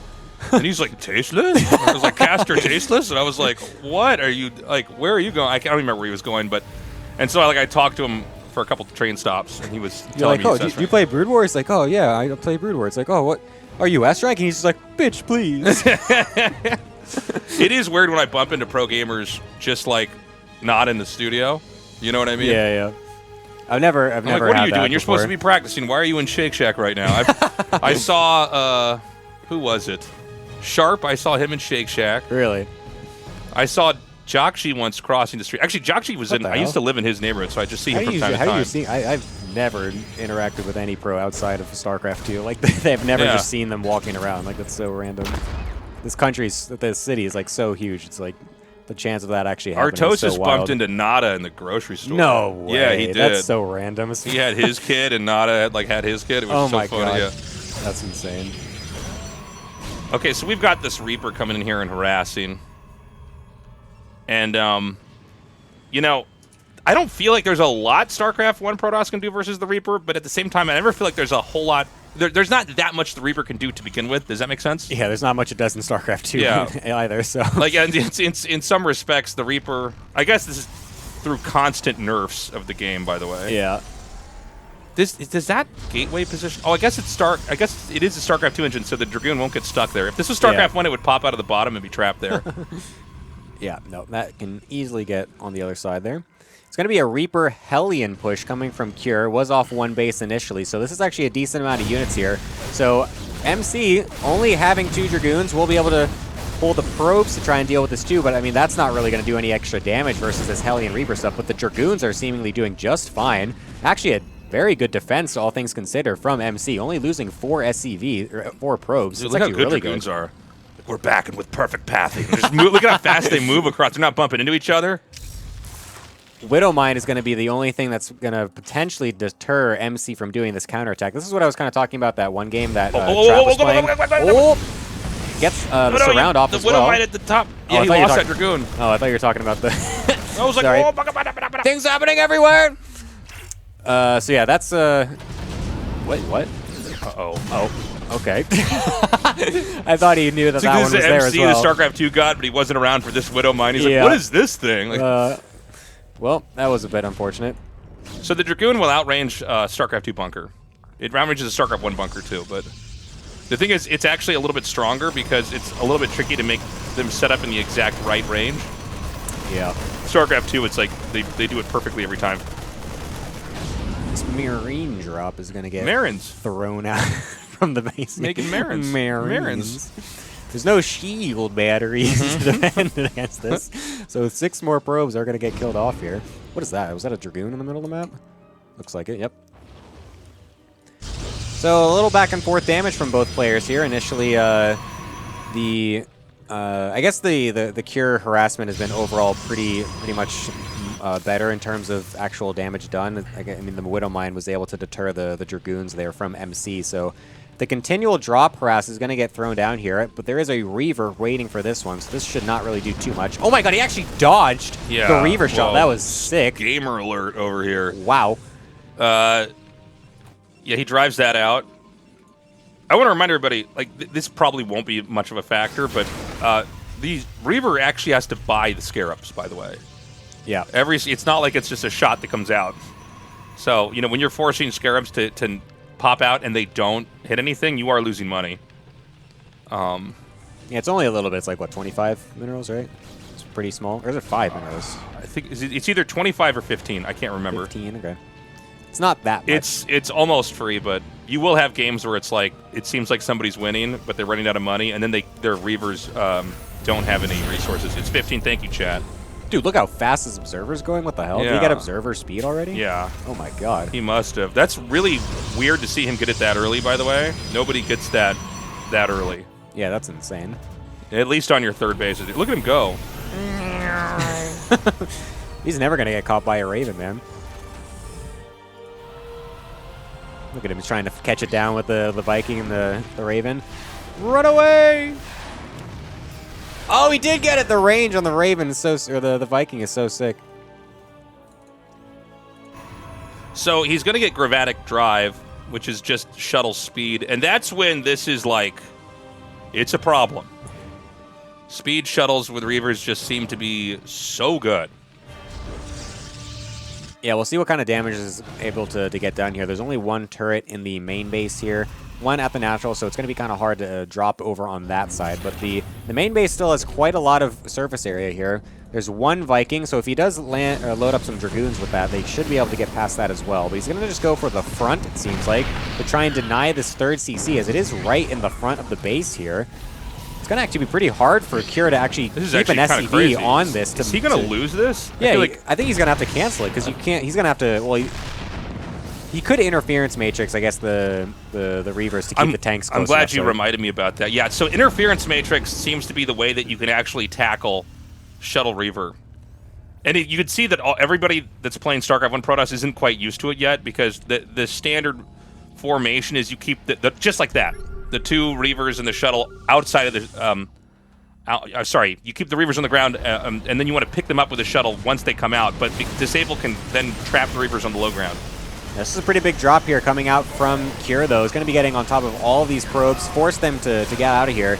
Interference Matrix on the shuttle will deny those Reavers from helping this fight, but there's a decent amount of Dragoons that I think it should be okay.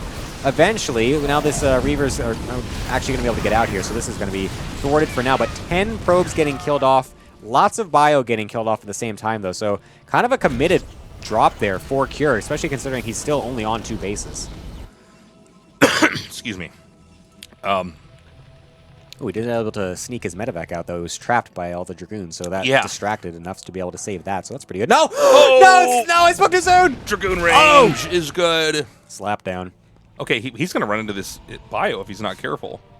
That's one of the things with shuttle speed. It moves so fast, sometimes you will just fly right into stuff that can kill you.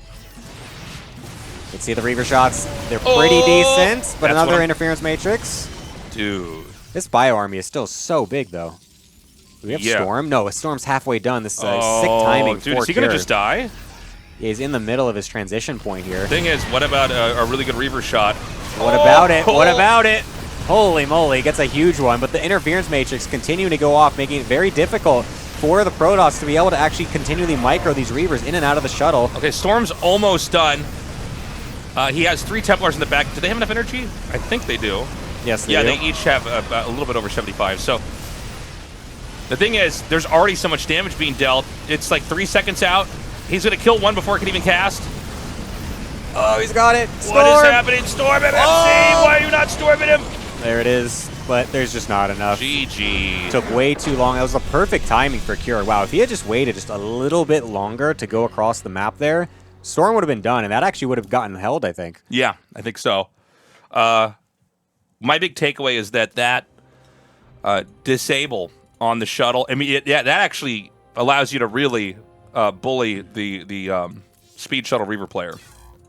The fact that you can no longer pick it back up. There's no mechanism that basically stops that in StarCraft 1, which is why Shuttle Reaver is so powerful. You can just do it on end. It's like Blink Stalker micro in StarCraft 2, where you're constantly kind of pushing and picking off units as they're coming across. Yeah. Where you're trying to do that here, though, and then they just interference matrix, and your whole strategy to deny them from getting across the map free is gone. Okay, so we're going to be going into the next map here. Coming up, it's going to be Trap versus Solar. And yeah, I mean, let's see what happens here. Trap versus Solar. So this would be Solar on StarCraft 1 Zerg. Correct. And then Trap with StarCraft 2 Zerg. PvZ's been really interesting to follow. It feels like there's times early on where one race is way better than the other, and then it's flipped on its head. Yeah, I wonder if Solar's going to also do the random 5 Hydra attack into immediately die to charge lots like Jaedong tried. Yeah. It's interesting to see how much it didn't work, what Jaedong tried to do. Yeah, and it wasn't even like it was like some crazy I mean, I guess it was super aggressive in the fact that the charge was relatively fast off 2 bases, but I don't know. It wasn't like a super optimized build out of MC either. So it's like I just never. I was failing to see a world where that Hydra attack does anything versus anything, except like the most greedy third base you've ever seen or something like that.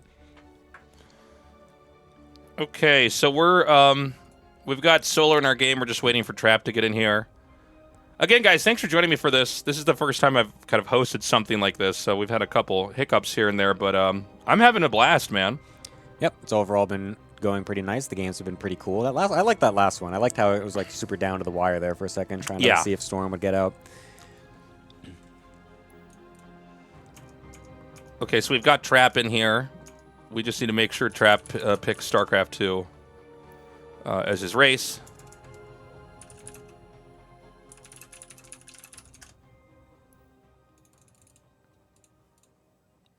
And we're just going to wait for Trap to... Trap is going to go yellow? He can't go yellow. Solar's there we go. Taking his color. There we go. There we go. All right, guys, we're going to go into this next game. And let's see what happens. Right now, it is Team A with a 1-0 lead here, with a pretty miraculous TVP from Cure defeating MC. But again, in the grand scheme of things, it is still Team B that won the first best of 5, so they're still ahead.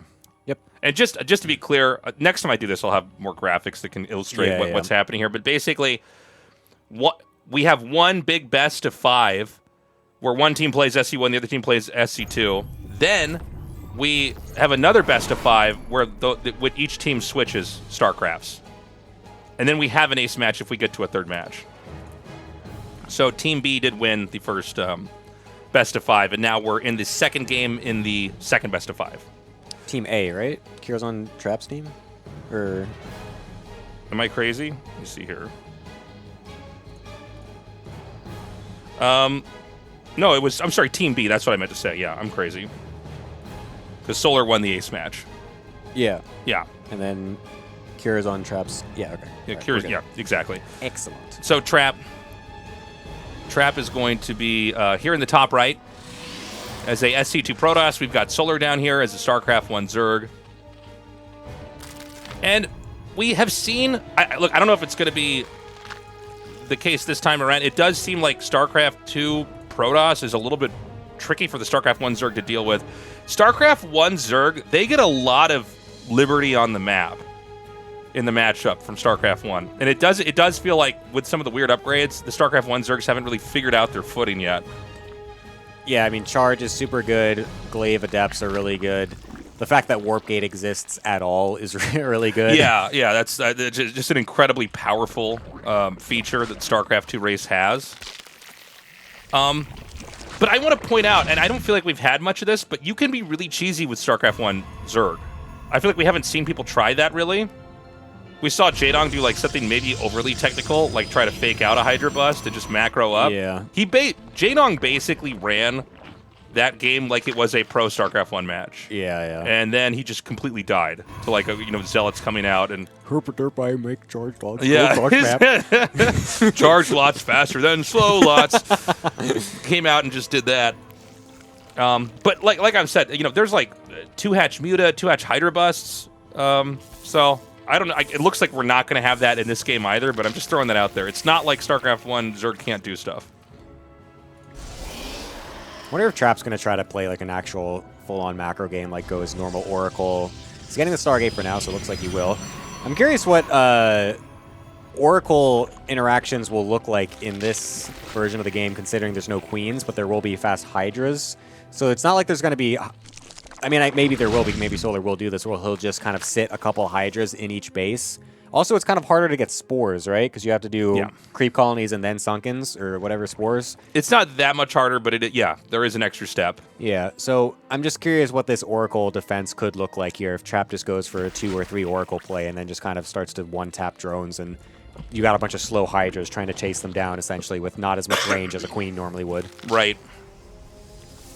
So, I was just thinking, I saw somebody in the chat talking about Warcraft 3. I'm just imagining now we're going to have the Warcraft 3 versus StarCraft 2 mod. You know, I saw like, someone else mentioning this. So funny. Surely it's well, going to looks happen like the eventually, Blade right? Master's very good against these Zerglings. Just item shops that only the Warcraft 3 heroes can get. It's crazy. Oh, a double Adept as well. Actually, this could be a little annoying to deal with at the same time. Yeah, there really are just a lot of tools that Protoss can use to knock on an old meme there that it seems like Zerg Brood War can't really deal with too much. Like having to deal with these early shades, even without glaives or just even without a large amount of them, it's still really tricky to deal with. Getting 2 of them shaded right into the natural, we'll get 2 quick drones right now. I wonder, are Hydras light even? Do they have any armor tags in this mod? I wonder if Adepts deal extra damage to be honest, with StarCraft, I was never good at memorizing armor tags. I just knew like what killed what quickly, you know? Well, let's see, the Oracle on this Hydra is still pretty decent, so that's going to get killed off pretty quickly. Luckily, the drones did get pulled away for now, so it's not going to go too much, but I mean, the Adept is still alive, so that thing's what's actually been killing the drones, 6 in total, and now we're going to go over to the natural. We'll be able to get a couple here. Oop, gets into the gas, so we'll save that for now until he just goes back anyways. And look, the Hydra damage is so... It's not that good when it's only just one of them sitting here, so the Oracle just can kind of ignore it entirely. We've had 14 drones killed. This is actually becoming insane. Yeah, and the second Oracle is also dealing insane amount of Trap damage. is going up to a 3rd base. You know, it's so funny. Gosh, this matchup looks so different. StarCraft 1, it's like such a slog to get your 3rd base up in PvZ, but, you know, you get so many workers with this, you can kind of just... expand right away. Trap has no units back at home to defend though is the thing, so he's going to have to sacrifice this 3rd base, has to cancel that, getting an extra shield battery and trying to get glaives up as fast as he can here. The Oracle is going back into the natural here. We'll try to kill a couple more drones and they will be successful at doing so, but how is he going to defend this many Hydras up here? Do they actually deal enough damage to break down this these gateway units that are buffed by the shield batteries? It looks like the answer is no. That's without overcharge being used as well. We didn't even have to pull overcharge as Trap there. He had like 4 units. So I feel like Solar has really been thrown off as far as what he wants to do. He did get that little victory in denying the 3rd Nexus, which is a pretty big deal. But that Nexus is already being remade. How many hatcheries does the StarCraft 1 Zerg have? Is it 4? Okay. So you need more than that. But I think he can't, you know, you want to be up to 5 or even 6. Again, we don't know exactly what the meta is with each of these races, but I can just tell you it feels like the StarCraft 1 Zerg is really behind. Yeah. I mean, the Oracles seemingly have no contest right here. Unfortunately, kind of runs into a pack of Hydras, but it doesn't matter because they don't deal enough damage to them to actually punish it. And the range is so low as well that it means that they can't really get the exiting shots as well. And now the Adepts coming in with glaives will get on top of the Hydras, getting right into the 3rd base here yet again. Trap is not relenting here, just completely throwing everything he can into Solar's face and just wants to snowball this to a fast victory. Yeah. And again, Solar really up against the ropes here. You know, these Hydras are actually maybe not that good against the Adepts. And, you know, you can really see positionally the Adepts can, like, exploit the positions if they're stronger. So he's going to be trying to use the surface area back here. Look at this. He's going to shade right by it and go into the main and just start killing workers. Oh, my God. Pairs up with the Oracles. Actually says no. Just realizes he's winning the fight at the natural anyway, killing off all the Hydras. Seems like Adept Oracle is extremely difficult to deal with as a StarCraft 1 Zerg, and Trap will take that victory. That was all around really impressive game there from Trap.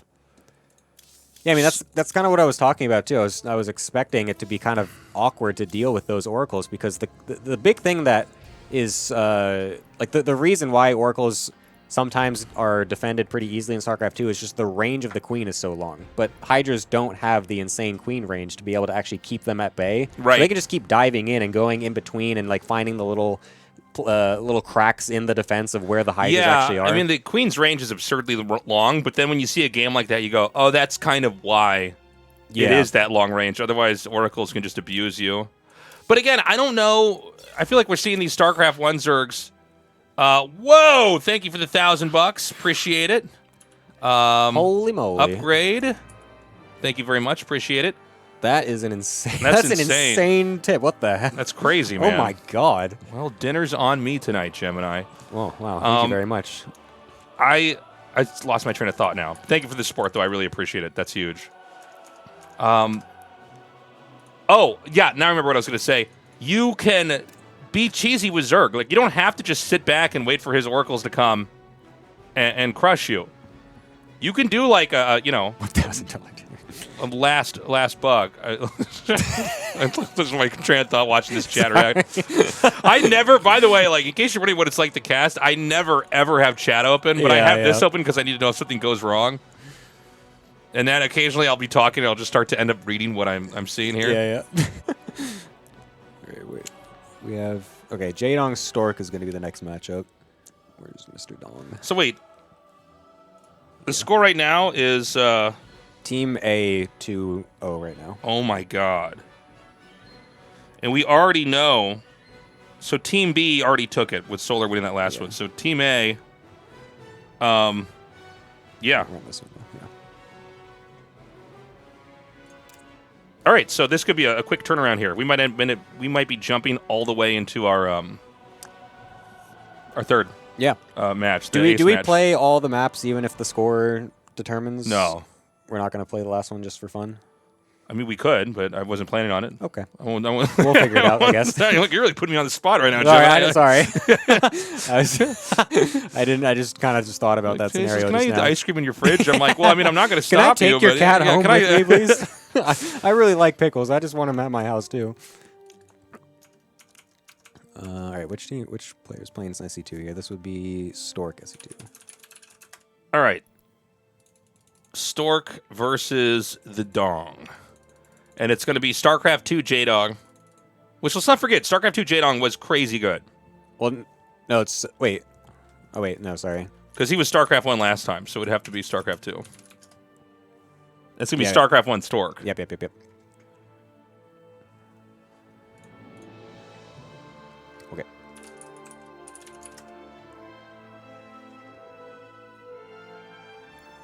Usually, this will be kind of interesting to see, Jaedong knowing how StarCraft 2 kind of interacts for the most part. Well, we're basically having two Brood War legends duke it out, but we're going to have Jaedong on the StarCraft 2 Zerg, which is going to be very cool. By the way, Stork is like the Artosis of PvZ in that he like complains about this matchup like endlessly. There's actually like a whole highlight quotes. I should try to find this. This would be like a good YouTube content piece of just like him.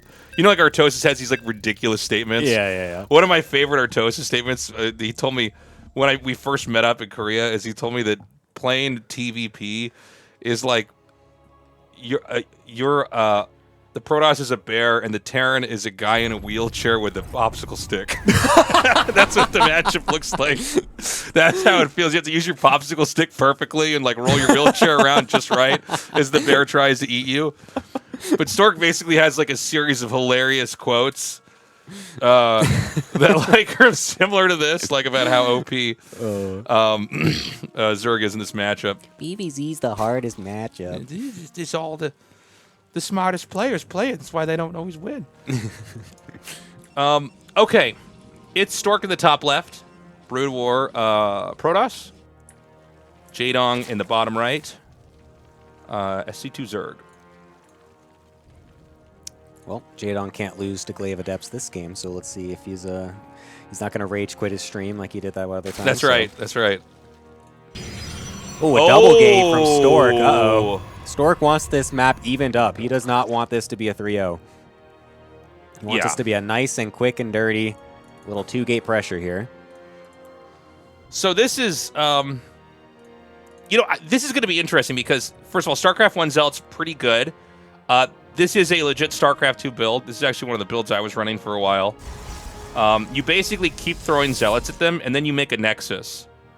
And it's, I don't think it's like the best build, but it's definitely a way to play the game. So how does the StarCraft 2 Zerg deal with that? I mean, you're going to have Queens out earlier. It does seem like Queens are pretty good for StarCraft 1 Zealots. Because StarCraft 1 Zealots, the advantage they get in rushes versus StarCraft 1 Zergs is that you can like take the Zealot and put it behind minerals, or put it in these little nooks where they like Zerglings can only engage like one by one. Yeah, that doesn't really happen here because the actual minerals are just so open from the backside of the terrain here. You can really only put them in between these little nooks here between the actual minerals themselves, but even that, you can get surrounded by both sides. And with the pathing in general, it's just kind of easy to get your lings to actually move back around to get onto those two sides. Whereas in Brood War, you just have it where it's like almost some maps where it's just like a line where like the minerals are all here, and then it's like only this spot and this spot are open, and then you have to try and like, you know, move around and whatnot. So, yeah, we'll see how these Zealots are able to do here. We also saw in the other earlier game, with this interaction, is that the Lings can just get the surround on the Zealots in the middle of the map, and the Zealots it's kind of hard for them to just kind of wiggle out and just kind of do their big man walk around to dodge the Zerglings and whatnot. But with 2 gates worth of them, this could be a little bit different. Okay, so you can see the Zealots haven't really gotten much done so far, but basically the idea is that you're just forcing Zerglings and you're making probes the whole time. So sometimes this can look like not much is happening, but really what you're doing is you're getting more and more probes here over time. And you're also keeping the Zerg off of a 3rd base, ideally. So he's even forking these Zealots out. He just wants to confirm, okay, there's no 3rd base, right? Yeah. How many Zealots are you going to make in this situation, normally, in a normal Brood War match? Oh, sorry. What how many Zealots are you going to normally make in a You just keep you maybe like up to 9, something like that, and you know, and then exactly what he does back here. Then you just retreat. You have 1 cannon. And the Zerg's Lings can't really do anything, and so you end up in a 2-base versus 2-base game. But these StarCraft 2 Lings are actually getting some pretty good pairings, and now their speed is done. Yeah, this is the thing where like the surrounds are so much easier for the Ling, so you actually get the crazy surface area really quickly. And unless you bring those Zealots back as much sooner, it seems like, I mean, they just get surrounded in the middle of the map. This happened in the first game too with Mini versus Solar. So even though he lost those Zealots in the middle of the map, I think he's basically okay. But now look at where the Zerg is positionally. It's just 2 hatches, right? This doesn't feel very good for the Zerg. Yeah. The layer tech is coming along, but it's not really that fast. And I do feel like Jaedong's pretty inhibited in like his choices and what he wants to do. Is he gonna go Spire here? Well, he's not got a Hydra Den yet. Yeah, I think he will. I feel like he should get a 4th gas soon if he does. True. But I mean, like, it seems like the very common play has been these Reaver shuttle plays, right? So I feel like maybe he's trying to get a rushed out Spire to potentially have a easier time dealing with that. It almost seems like you just want to get a Spire so that you can't be abused by Reavers. But it's crazy. I guess with the tech, you know, how do I say this? Like, the growth, the projected growth for each race, like, you just get Reavers faster than anything Zerg can really do, other than, like, Roach Ravager, right? Yeah. So even though you're going for Muta, like, they still get to abuse you with the Reaver, at least for a little bit. And then the thing is, the Reaver's Scarabs are so good that sometimes they just kill enough of the drones that by the time you have the answer to the Reaver, it's too late. Yeah. I'm not saying this in any kind of definitive way. This is just what it seems like to me in the few games we've casted. Yeah. I'm curious as well, though, because, I mean, Jaedong has got 5 queens out and a little handful of Lings. Is that enough to hold him over for these Mutas to pop out? Because, again, this is StarCraft 2 Zerg, so it's not Scourge that are going to be coming out to chase down the shuttle or anything. It's only going to be Mutas. And there's no, I mean, there's no Stargate here for the Protoss player as well. So if the shuttle does just die and now there's no pressure on the map and suddenly we have like 10, 12 Mutas, are Dragoons and Cannons enough to be able to stop that as a Protoss, do you think? I think so. I'm not sure, though. Okay, so again, shuttle speed's about to finish, and this is where it's going to get really abusive. The Mutas have started, so... Oh my god, it's already 3 kills there. Oh, I wonder if... Can you kill the eggs? Oh my god. Yeah, you can. Oh my god. Why did I not think of that? Oh no. All the Mutas are going to get canceled. Oh, the dirt. Holy moly. Oh, the filth. Oh, it's insane. Oh my god. 1 Muta's here. Oh, hey, hello, I'm 1 Muta. I'm going to kill this shuttle. Just kidding. Oh my god, and the Lings are getting eviscerated. Thankfully, the Queens now are here as well, so that will target down the shuttle there, so killing off everything. But that was a lot of units to get killed off to defend that 1 shuttle, 1 Reaver harass. You know what's funny? You can do that in StarCraft 1 as well. I don't know why it didn't occur to me until we saw it happen that you can do that in StarCraft 2. Yeah. That is the thing where if you were in their base and they're going for the super fastest Mutas and you have your Reaver there, you're just like, okay, just kill the eggs. I'll take out at least 3 Mutas. Man. I mean, we only have 4 mutas now. This isn't going to do anything. No. These are literally useless. This is going to do absolutely nothing except for chase down another shuttle. That's the only thing they can do at this point. But I think a Dragoon Reaver push just wins the game again. Yeah. Like, he's got no other units, just only making Lings again. He's going to try to make Ling Bane, because he's getting the Baneliness, he's getting Baneling speed with this as well. So let's not forget that you could get Corsairs, too. I mean, we're not really seeing them get made, but, you know, there is a very powerful answer.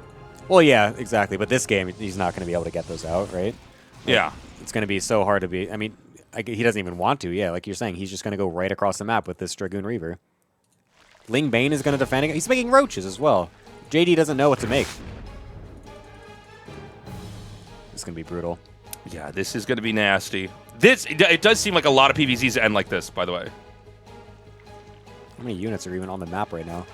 6 roaches and 4 mutas. And it seems like the roaches are really bad for Dragoons, by the way. Oh, yeah, absolutely. Like, it's like not a fair fight in any sense.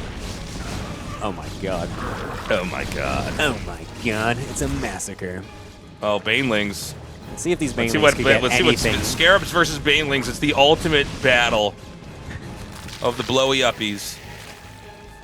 So he kills that and he pulls away. He's going to take another base. Stork's so good. It's a pretty smart play. Look at how good he is. He just like comes there, kills that, and he's like, I'm out of here. I'm going to get further ahead. Yep. Look at Jaedong. He's like so scared. He's like making spines and everything too. He thinks he's going to get fully committed on. I like, we're really psychoanalyzing him now. I'm like, look how angry he is. He's making Ravagers. He's so mad. I'm like, oh, but Stork's very scared. He's making cannons. So I think there's a possibility of a counterattack coming up here. From Jaedong? From Jaedong, but it would really depend on, you know. What is this? Is this Maelstrom? Oh my God. Yeah, that must be what that upgrade is. We're going to get a Dark Archon? Oh my God. Stork styling. What does a Dark Archon even look like in this mod? I don't think I've seen one yet. There is a StarCraft 2 Dark Archon model. It's just like it's basically just an Archon that's glowing red. It's red? Yeah. That's so exciting. He really sold me on this one, Gemini. I'm just saying what it is. Now, Maelstrom, it's like, how do I describe this? It's like Lockdown, but for bio units. There it is. Zoom in on it. Zoom in on it, Gemini. Oh, nice. The Dark Archon. Da-da-da-dun. There it is. Or as Artosis calls them sometimes, Red Archons. Red Archons. Yeah. Of course, you only see it in red and blue. Yeah. Here come the Banelings trying to deal any amount of damage onto these Dragoons. Banelings are actually not good against Dragoons, apparently. Yeah. It's kind of hard to split the Dragoons, so maybe if there were more Banelings and not a crazy army disparity, this could have been a little bit different, but I mean, that's still a crap ton of Dragoons. That one Archon in the front should also deal pretty good damage to soak up. The Reavers getting dropped in front will be able to easily pick off some of these morphing Banelings and just the Roaches right at the front as well. Let's see if we get any Maelstroms thrown out. Looks like the answer is no. He's waiting for the perfect moment to throw that down. I mean, the and it Banes are just gonna dies. Yeah, I mean, it does not seem like he can actually deal with the, oh my God, these vials are connecting right on top of the Dragoons. The Dragoon Archon is just, I'm sorry, Dragoon Reaver is what I meant to say, is just really good. That was a nasty Reaver shot. It's still funny because the Protoss, the Dragoons aren't getting microed against the Ravager Biles, but it's just that they're just so far ahead from the early games that it doesn't really matter. They don't really have to micro them. I'm really curious how these fights would look if the Zerg was not getting battered down so hard earlier on. Yeah. I really like Stork's build, actually. By the way, Jaedong is going to barely hold this. Yeah, it looks like he will. No warp pins will make it so that way this actually does fizzle out. Look at him microing these Dragoons. The shuttle, this is kind of funny to watch. Is he still pushing? This like can't. Yeah, this has to be wrong. It's rallying a little bit. He's got some Dragoons kind of just waiting over there. He's just going to send the Zealots. Yeah, I thought that was over. More Reavers.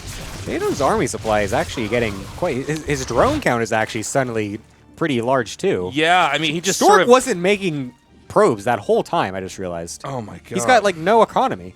Hold up, is Jaedong going to win this game? I think he is. Wait, what? Wait, what? That's so... why didn't Stork make any probes during this whole time?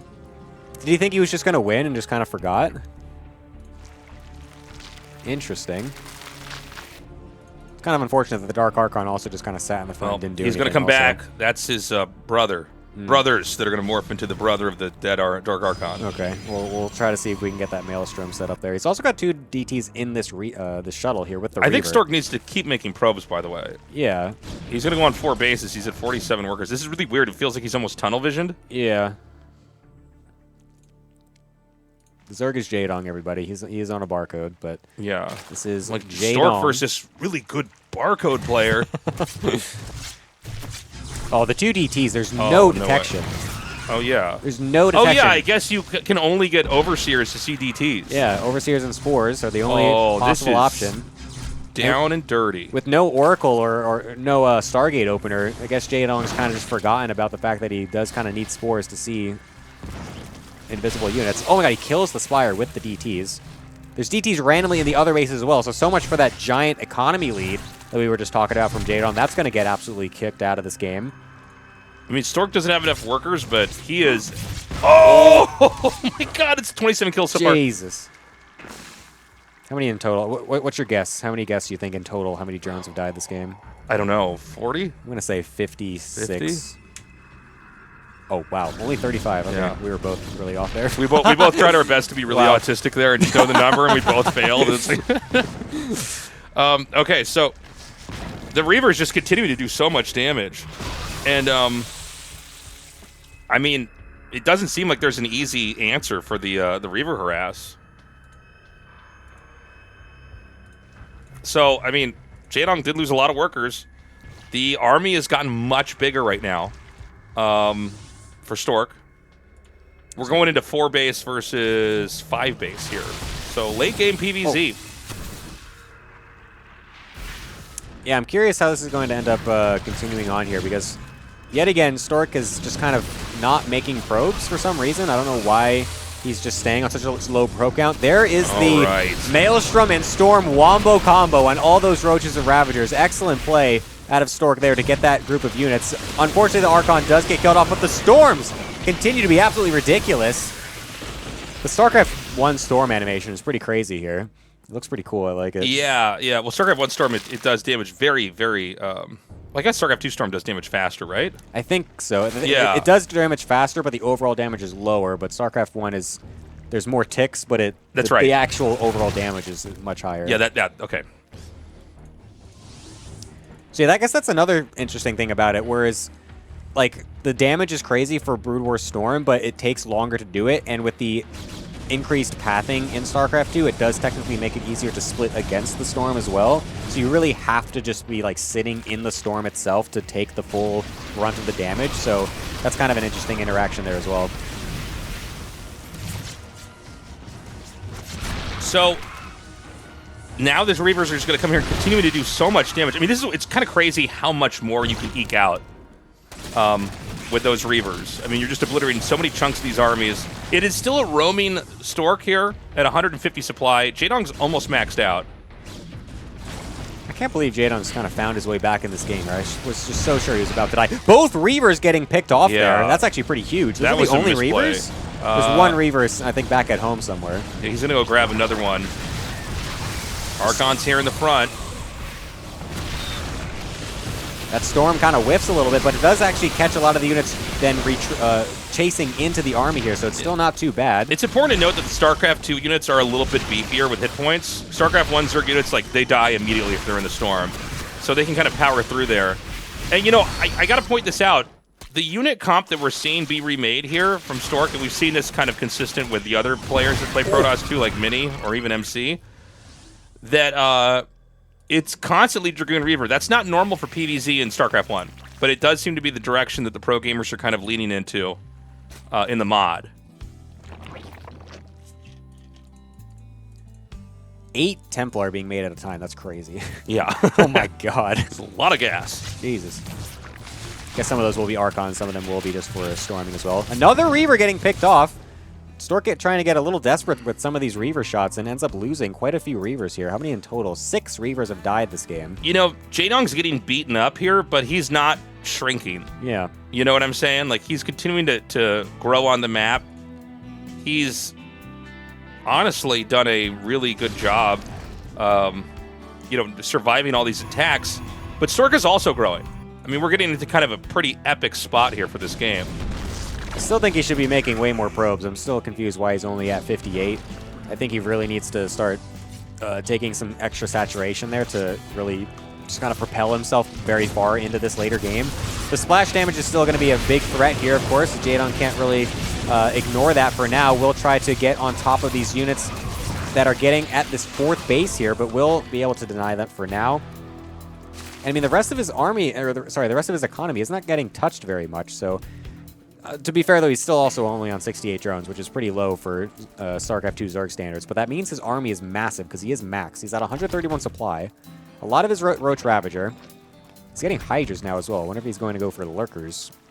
So for Protoss, there's not really more tech to go for. I suppose he could make like 2 Stargates and bank Corsairs or something weird like that, but I don't think that makes sense for what Zerg's doing. Zerg doesn't have any air units. Carriers are pretty bad in PvZ, right?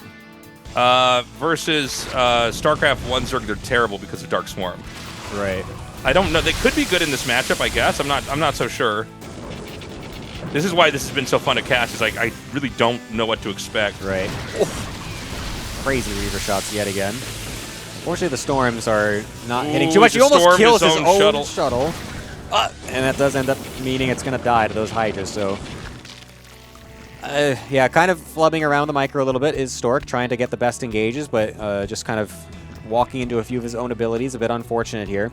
Jaedong, he's not dying, but it's also interesting because he's not actually really taken much else of the game. It's like he's continually denied the different pressures, but he hasn't actually denied any other extra bases or done any crazy harass or anything. He could easily morph in like a couple Banelings and just run it onto the side on one of these bases. Like there's very little cannons or any static need to actually defend against that, and they could easily get some huge connections and totally destroy Stork's economy. Okay, so he's going to push out again. And, I mean, dude, this is a pretty endgame army. Archons, Templars. Is there a shuttle with Storm around that? I don't see it. No. No more shuttle after the initial one died. Oh, JD's going to just go ahead and go for a counterattack here. This is actually pretty good. I like this play. I feel like this is what Jaedong should have been doing for a while here. Yeah. All you have to do is, like, the Protoss doesn't have that many bases. Just kill 1 or 2 Nexuses and then run away again. Yeah, his bank is pretty big as well, so he's actually able to reinforce this once this army does die. The question is, has he been on top of his Queen injects to actually allow it so they can remax? He's only got 29 larvae, which isn't the craziest amount. Kills 8 probes, doesn't even kill the Nexus. So that's actually a bit rough. He's losing a hatchery of his own as well and doesn't touch the army at all from Stork. So this could end up biting Jaedong in the butt a little bit here as he is kind of scrambling to remax again on this kind of lair tech army. Bro, wouldn't Broodlords just wreck here? Like if he had just been going into Broodlords this whole time... Well, but what if Protoss win Corsairs? I don't know how Corsairs deal against Broodlords, to be honest, but I feel like it's hard to get enough. Because, like, you can just instantly get, like, 10 Broodlords out of nowhere and just wipe an army. There's no way he would be able to get enough Corsairs to be able to deal with that. Staying on this Lair Tech army is going to be a little bit, tricky to get into this many Storms and this many Archons. The Storms! Everything getting hit by that at the same time. Holy crap, that was insane. The hatchery dying as well. Stork, I think, is going to finally be able to actually bust through. This is insane. Yeah, I mean, Stork just powered that down. Now, the Archon count's thinning out. Dragoons, oh, never mind, doesn't matter. GG. Stork wins. Wow. I think that's kind of what we should have seen maybe 15 minutes earlier in the game, where we were like, oh, okay, the game's about to end. You know, he's going to do this one final push. The Dragoon Reaver is going to be too much. But then it somehow didn't end up actually killing him. And then it seemed like Jaedong was actually going to be able to bring it back a little bit. But then Stork able to get it done in the end. That was quite the game. Yeah, let's take a look at our bracket now. Who's next? I actually forgot. It's going to be Mini TY. Ooh. That'll be interesting. Mini playing StarCraft 2. I do feel like so all the players that played StarCraft 1 and StarCraft 2, I think that Mini is probably the most out of his depth in StarCraft 2 out of all the players. But when we did the big match at Afrika TV, Mini looked really good anyways. Yeah, even even in the PvP, which I feel like the PvP matchup can be really awkward to deal with because there's just so many strange things that can come at you as a Brew War Protoss playing against the StarCraft 2 Protoss with, you know, proxy robos, proxy oracle, warp prisms, like, you know, all that stuff. But he actually dealt with it pretty well, doing like the counterattack with the dragoons and stuff. And yeah, no, he's been kind of maneuvering this this mod pretty decently. Can I go charge my phone? Can you just like wait here while Yeah, dude, I'll be that's right fine. back. My phone's about to I'll die. survive. Don't worry. You'll be okay? All right. I got you, man. Let me just make sure there's no messages. You can do whatever you want in your own house. It's okay. I know. There's no producer that can yell at me and tell me to sit down, wait for a commercial. I'll be right back, guys. All right. So, yeah, mini TY is who we need in here. Okay. Just going to get this set up for you guys. I'm doing all the lobby hosting and inviting and observing and all that stuff and casting, so give me a moment here to think. Sorry.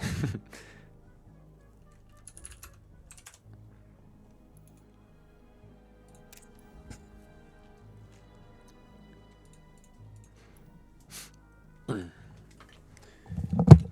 right, I'm back. Yo, guys, check out. Move this.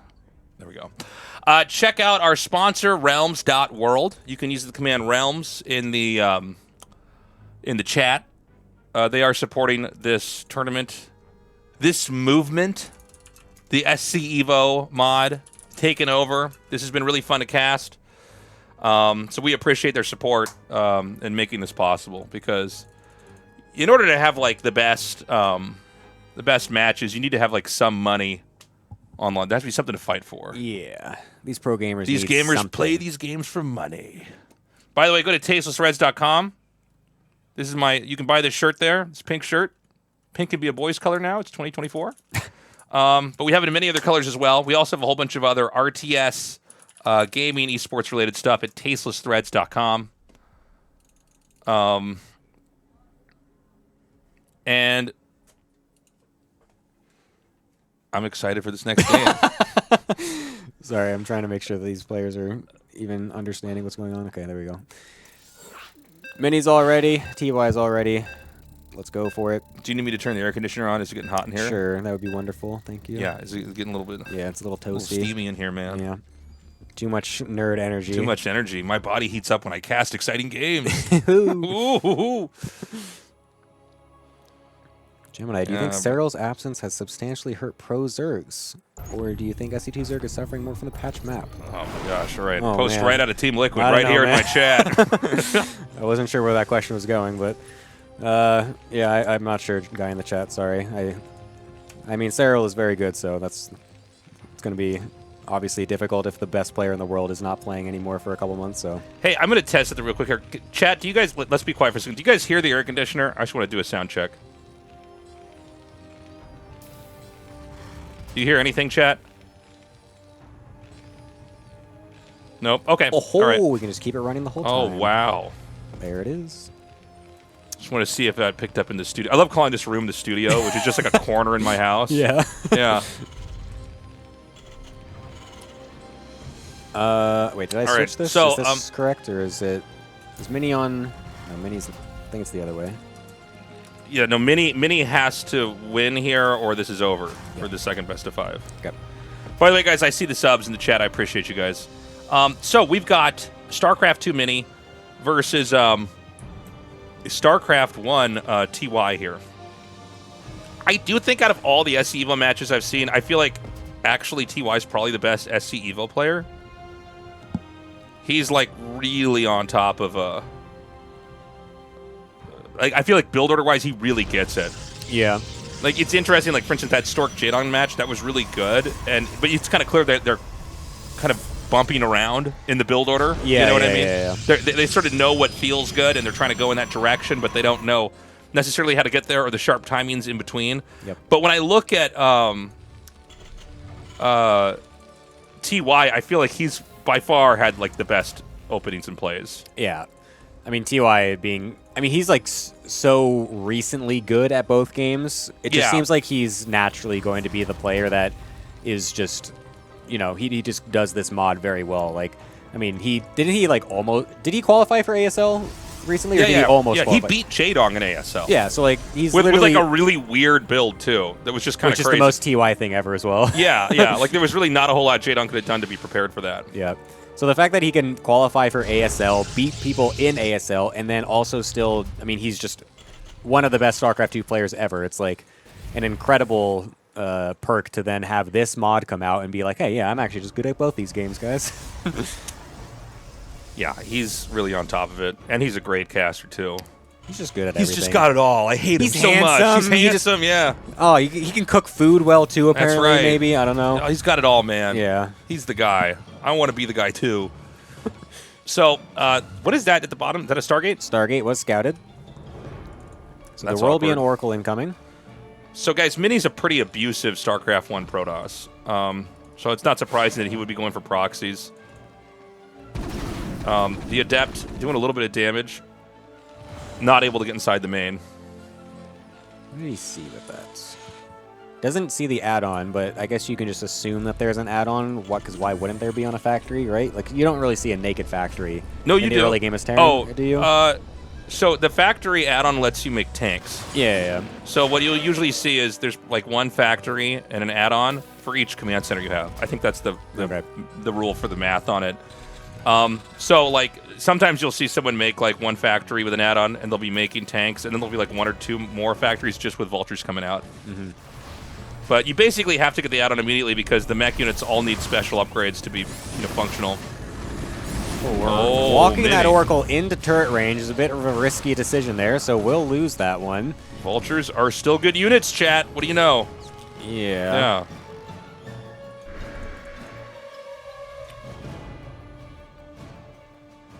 Wait, is TY on Trap's team, or is it...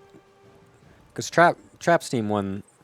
I'm trying to think... Yeah, do you want me to... Chat is just saying that scores might have to be switched. It's hard, sorry, Chat. It's hard to remember what the teams are, because we don't have the bracket up on our screen all the time. TY like has to... well, now my phone's charging. I have the bracket on my phone. It's just, let's just cast this game, and then we'll get into it. Or do you want me to open it up on your phone? Yeah. Hold up. I got it here. Okay.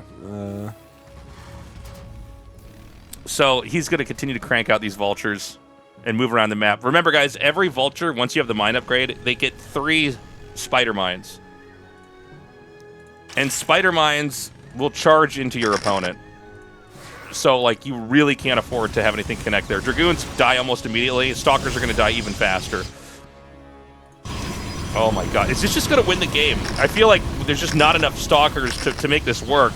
Yeah, the speed as well. You can't even run away from these things. The Oracle is going to come in and do absolutely nothing. There's so many Marines here to be able to deal with that. There's no battery either, so it's not like Mini even was aware that this was happening to get batteries up in time to then be able to overcharge. Even with overcharge, I don't think he's going to be able to deal with this. I think this game might just end here. There's 22 probes already died. Yeah, there's just no battery here. I think Mini's too inexperienced. Accidentally recalled his army as well. He flubbed his control. Yeah. Oh, this is looking a little rough here for Mr. Mini. I think we're about to see the end of this game.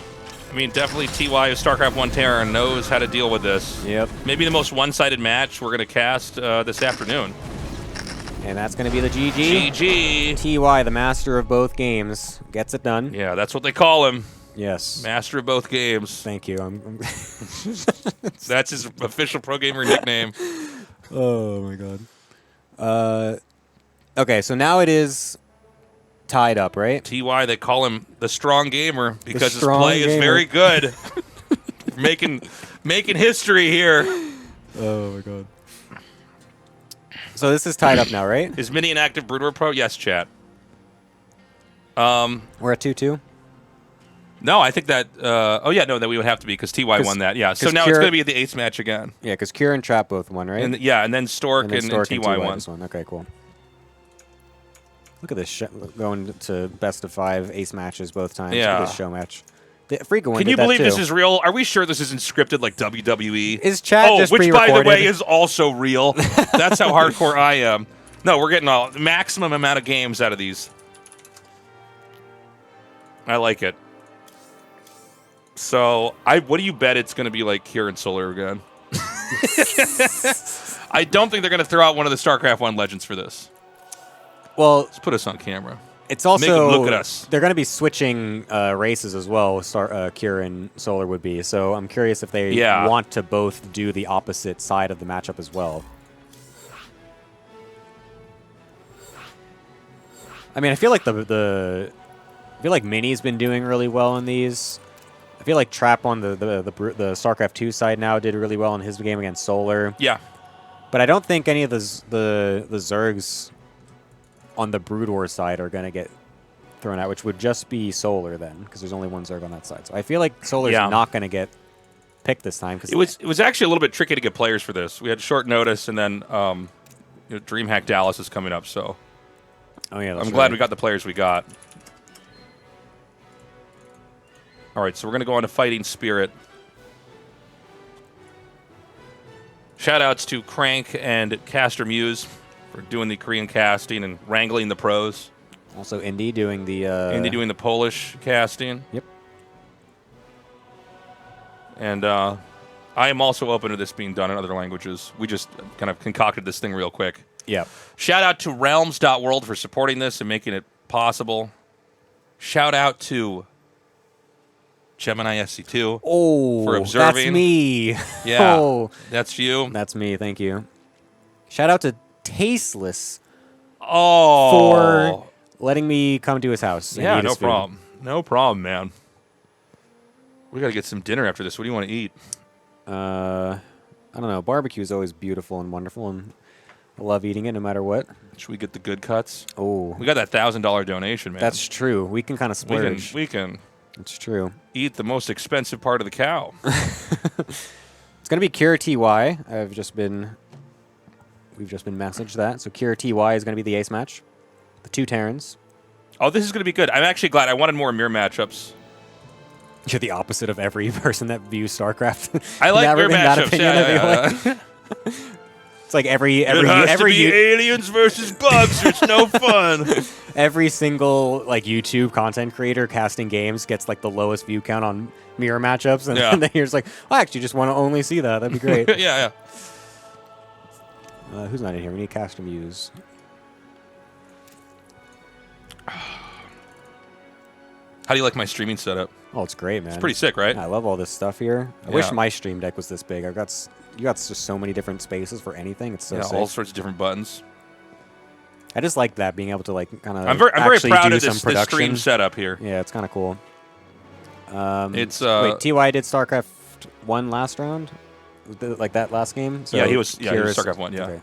Kira should Thank you, Supernova. Thank you, everybody who's been supporting the stream. I'm sorry we're ignoring you guys for some of these casting moments. Again, this is the first time I've casted and had Twitch chat up, and it's like so distracting. I can't believe anybody would ever look at chat when they do this.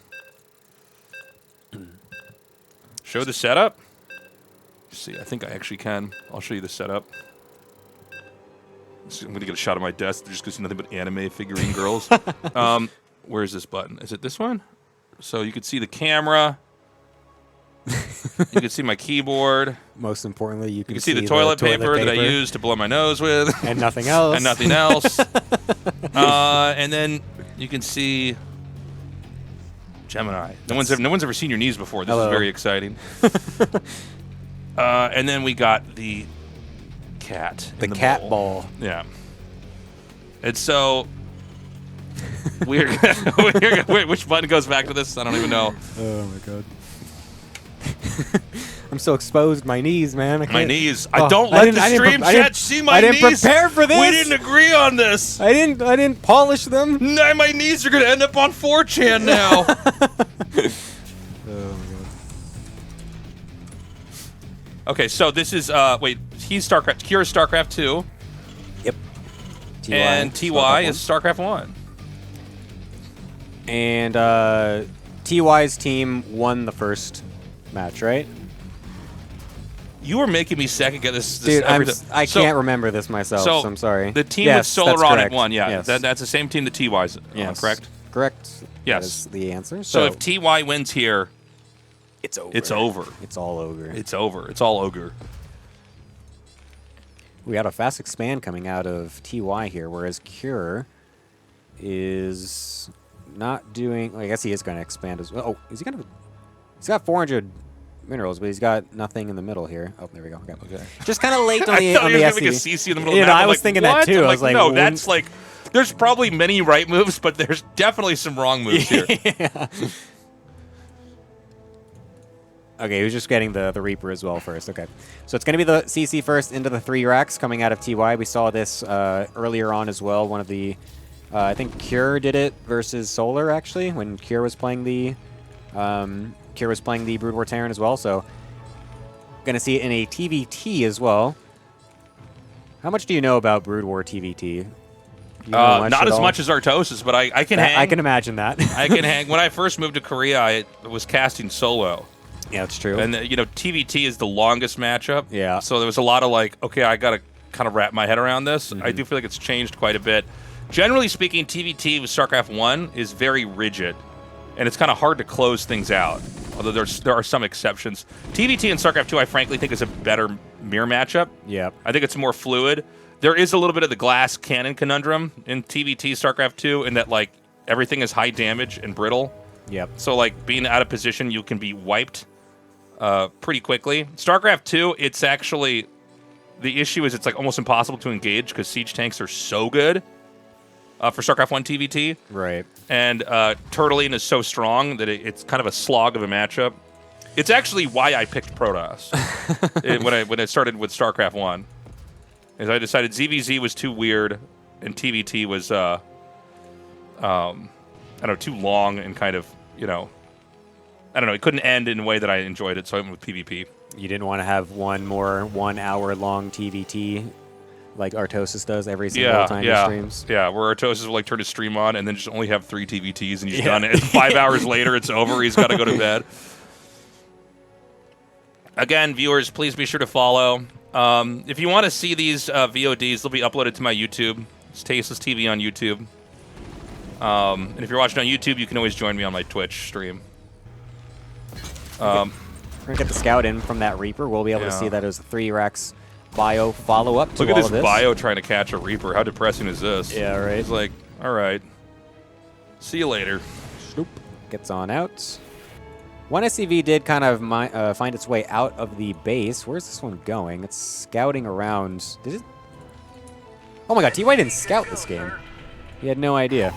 Okay, well, so he's only just now going to find out where the actual This is like a thing. You ever seen these good players that just don't scout? This is like more of a StarCraft 1 thing. Yeah. Where like I just scout like with maybe like my first Dragoon. I don't understand it.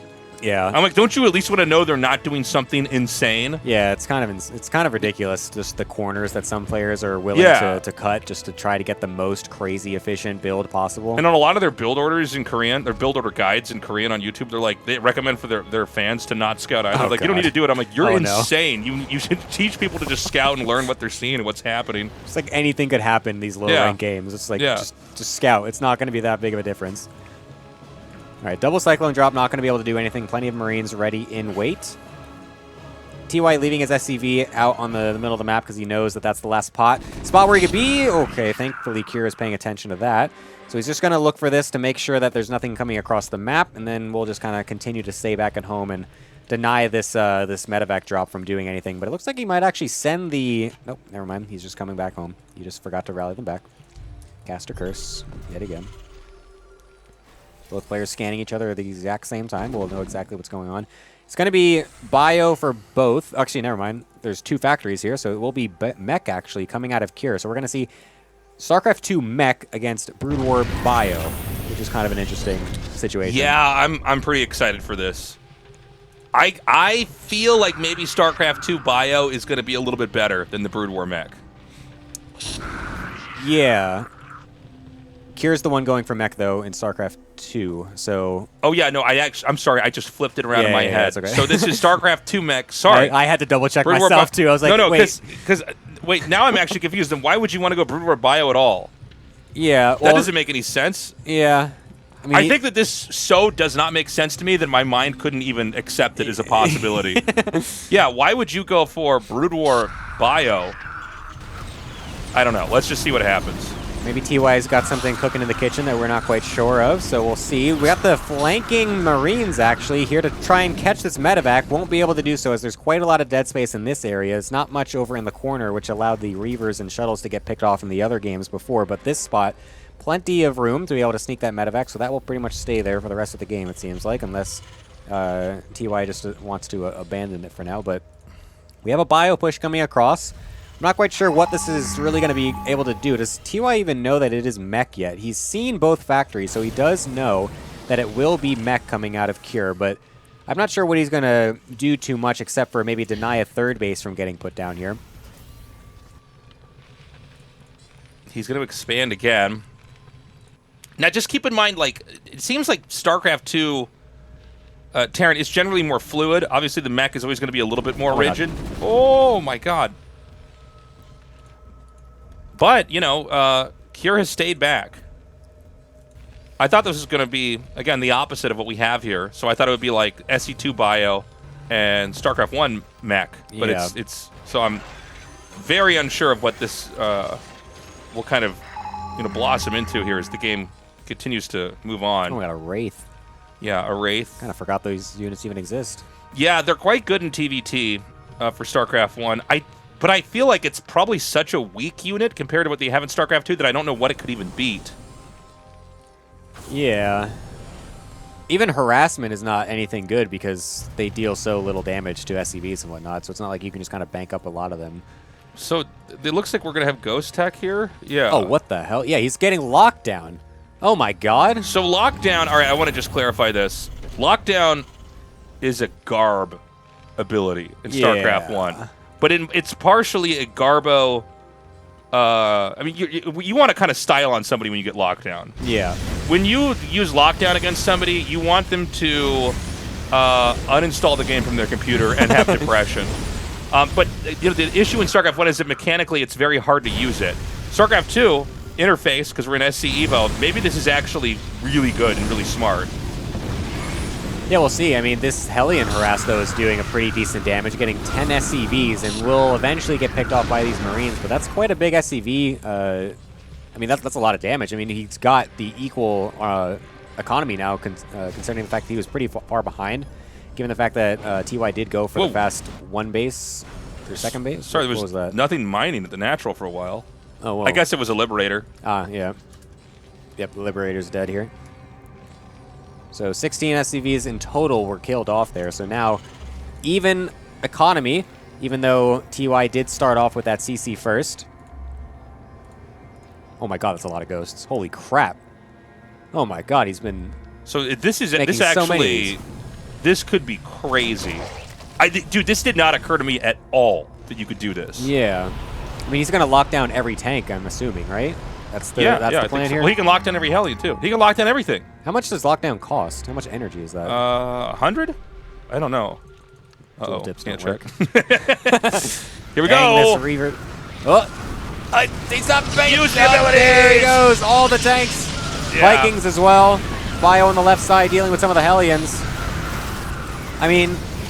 Well, wow, this is still a decent amount of Vikings, though, that we're able to land, and maybe it's not actually good at all. Well, guys, it's bad in SC EVO as well. You know, it's funny because you lock them down, and it's like ghosts don't do that much damage, they're not that strong.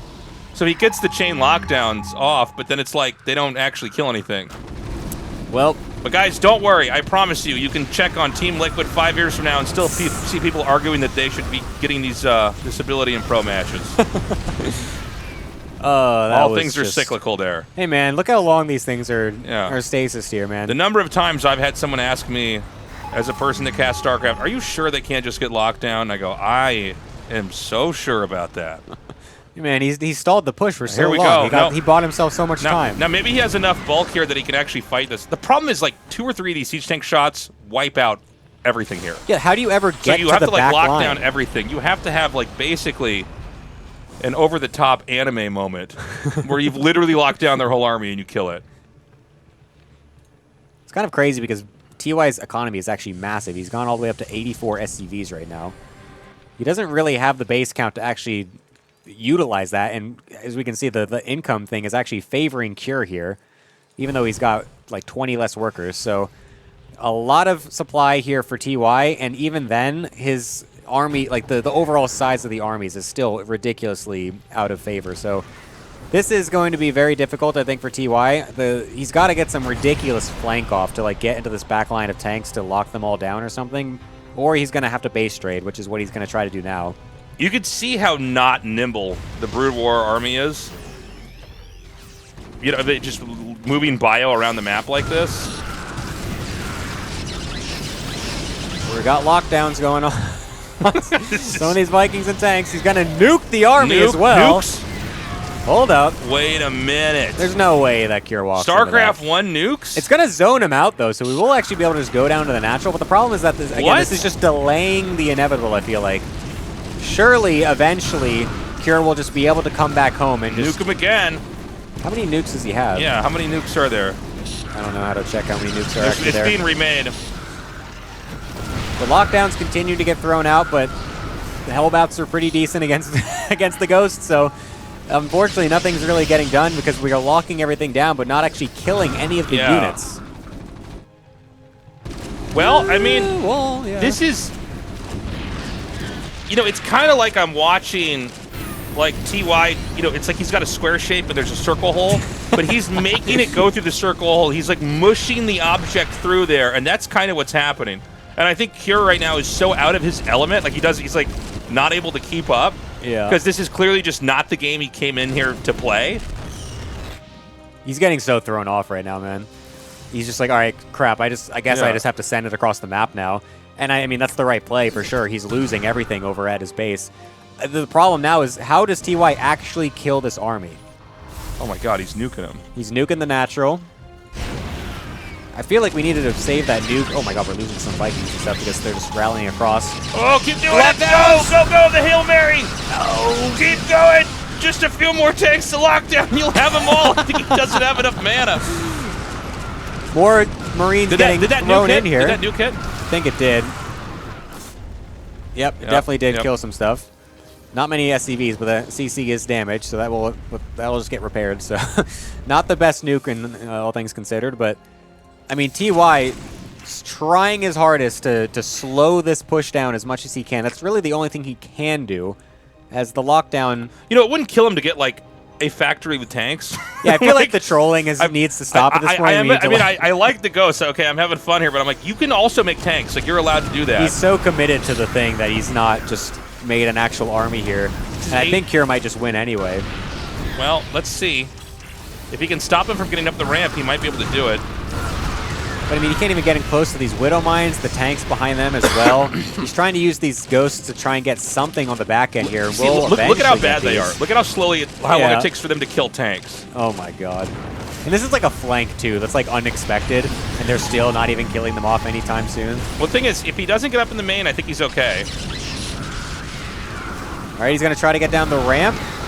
Oh my god. And yeah, that's how that goes. If there's even any tanks that are not locked down, then... He's gonna nuke it. Oh. Of course. Nope, it dies. The Ghost throwing the nuke did get killed off. He can't kill the army. There's nothing that kills the army. He can lock down as much as he wants. He's making more at the two mains. Let's get a shot of the two mains. Yeah, that's true. He is trying to remake. Oh, there's a Liberator even over here as well. But he's trying to get stuff down here as well. He's gonna do. I do believe in ghosts. Ghosts are real. Okay. You really think he's gonna lock down every single one eventually and just slowly wither it? Cure's on 2 bases. He's almost mined out. Yeah, but he's got no army. Why don't you believe in ghosts? Don't you want Santa to be real? Come on, it would be so cool if Santa was real. Just believe. You're really pulling for these TL.net posters, man. Oh my god, he's locked down the thing so it's stuck on the ramp. Yeah. It's like a force field. Maybe he actually can whittle this down slow enough. He's going to just kill 1 unit every like 15 seconds and slowly but surely kill everything off. Ghosts are real, guys. I guess you're right. He's not in the main base. All right, how's he going to win now? Let's get the Ouija board out. All right. Whoa, it's going to spell out his ID. Is that you moving that? It's not me. No, there's some spirits in here. And the only way that... Oh, no! The scan was still there. Science vessels, why are you getting that? He's gonna erase the tanks. I'm doing the eraser to the mech. Oh, he's got the defense matrix on the Marine. It's actually not too bad. It's actually dealing a pretty decent job. Oh, that's defense matrix. I did not know what that was. Yeah. I got nervous. I'm like, I don't understand. All right, hold up. Maybe you're right here. I mean, that was actually the defense matrix actually did so good. All the tanks shot the matrix Marine there. Oh, okay. Well. Still a lot of splash damage, but we're still going to be able to lock those down. Okay, let's get a shot of the bottom right.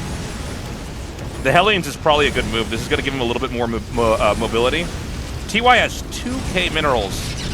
and 200 gas. Getting on top of these ghosts. He's found one. The thing is that Kira doesn't realize that there's another one of these. Oh, actually, never mind. He did. He did see it. Okay, never mind. There's a base at 9 o'clock. Yes, he doesn't know about this one, too, because there was a Liberator on that a while ago. Kira's army is still double the supply. A lot of these units are very weak because there are a couple of random Widow Mines in the middle of the map. It's insane to me how just watching ghosts walk around the map. Yeah. They're so slow and bad. They're slow and bad, and they should feel bad. They should feel bad. They're absolute losers. I hate them. Okay, he kills the command center off. Oh, what's up, son? They're close. There's no scan. Where'd they go? They're invisible. He tries to lock them all down before they can actually kill everything, but it's not enough. The defense matrix keeping this one alive for a little bit, but it won't actually be able to do anything. Can he please make a tank? Oh my god. I just realized he hasn't had any medics either to heal any of this Right now, stuff. Kurt just wants so badly to like be one of the Ghostbusters and throw down the vault and suck all these ghosts up. But he doesn't have that tech. Should import that into this mod. Yeah, we should get a Ghostbusters vault. Yep. The people that modded this will see this. They'll put it in there. They'll understand the need. This very niche need. This is a painful game right now for Kira, because Kira's very aware that like he should still be able to win this. I mean, he has, surely. He's floating up the other CC. No, he barely has a base. If he can just I lock down a TY couple barely tanks. has a base now.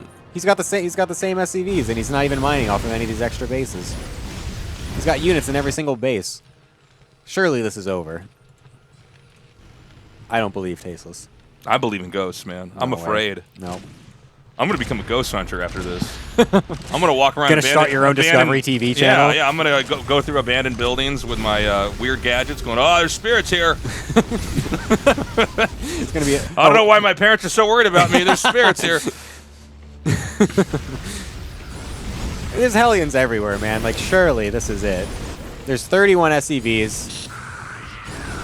The only thing that TY had going for him before was that he was having all these hidden bases that were actually mining with a crazy amount of SCVs, but now that's gone as well. We still have random ghosts cloaked in the middle of the map, but that's going to be that. GG. The ghosts are fake. They weren't real. They weren't real after all. Wow. And Kira is able to do it. So that ties us up 1-1. So that means we get our super ace match. Super ace match. Nice. Very cool. Okay. Let's hop. Let's take a 5-minute break. Yes, actually, let's do that. Let's all go tinkle. Let's all go wee wee. You guys in the chat. Let's all sync our bladders up. And when we come back, it'll be the final match. We're gonna let them pick their players. Yep. It's gonna be each player plays one of each race, or one of each game. So one ace player will play StarCraft 1. It's gonna be the same 2 ace players. It'll be one ace player playing StarCraft 1, and then the next game it'll be them switching, where one plays StarCraft 2, the other plays StarCraft 1, and then if there's a third game, then we'll just do a coin flip to decide who picks which race they get to pick. That's right. That's right. All right, guys. We'll be right back. Go to tastelessreds.com, by the way. Check out my merch. And go to realms.world, who's supporting this tournament. We appreciate their support. BRB.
Welcome back, everybody. Let me get my volume set over here.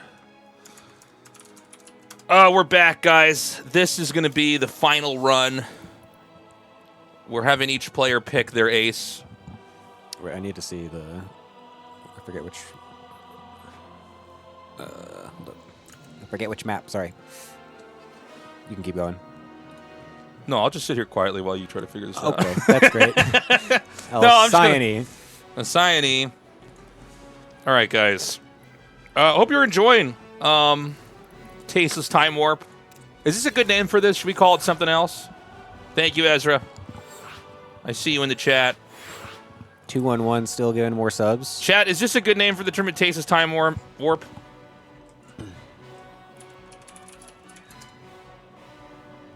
Because I want to do another one. Yes? Oh. All right, Pickle's Cat's coming down from destroying the the cat camera. tree. Pickle, you can... Just let him walk out of here. All right, Cat is leaving. Cat cannot take how intense the SC EVO show match has been. We're going to find out which team's going to win. Is it going to be Team A or Team B?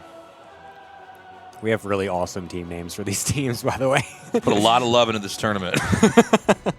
Those are my two favorite letters of the alphabet. Okay, so I don't know what your problem is. I know we had some hiccups at the start, guys. I think next time we do this, it'll be smoother. Yep. The Tasteless Tussle. Maybe the Tassel Tussle is what we should call it. I kind of like that. Roddy's got his whole thing with the big brain bouts. That's what he does every week. Big brain bouts, yeah. Can we come up with any like kind of alliteration Some for big ours? balls blunders. We're going to call this. That's what that game TY just lost was. Oh, God. Anyways, so it looks like one of the matches, or one of the games, I can't talk, one of the players, Jesus. You can do this, Gemini. No, in the one of final our best gamers. of 3, Gemini became all mom spaghetti about the esports cast we're doing. Oh, yeah.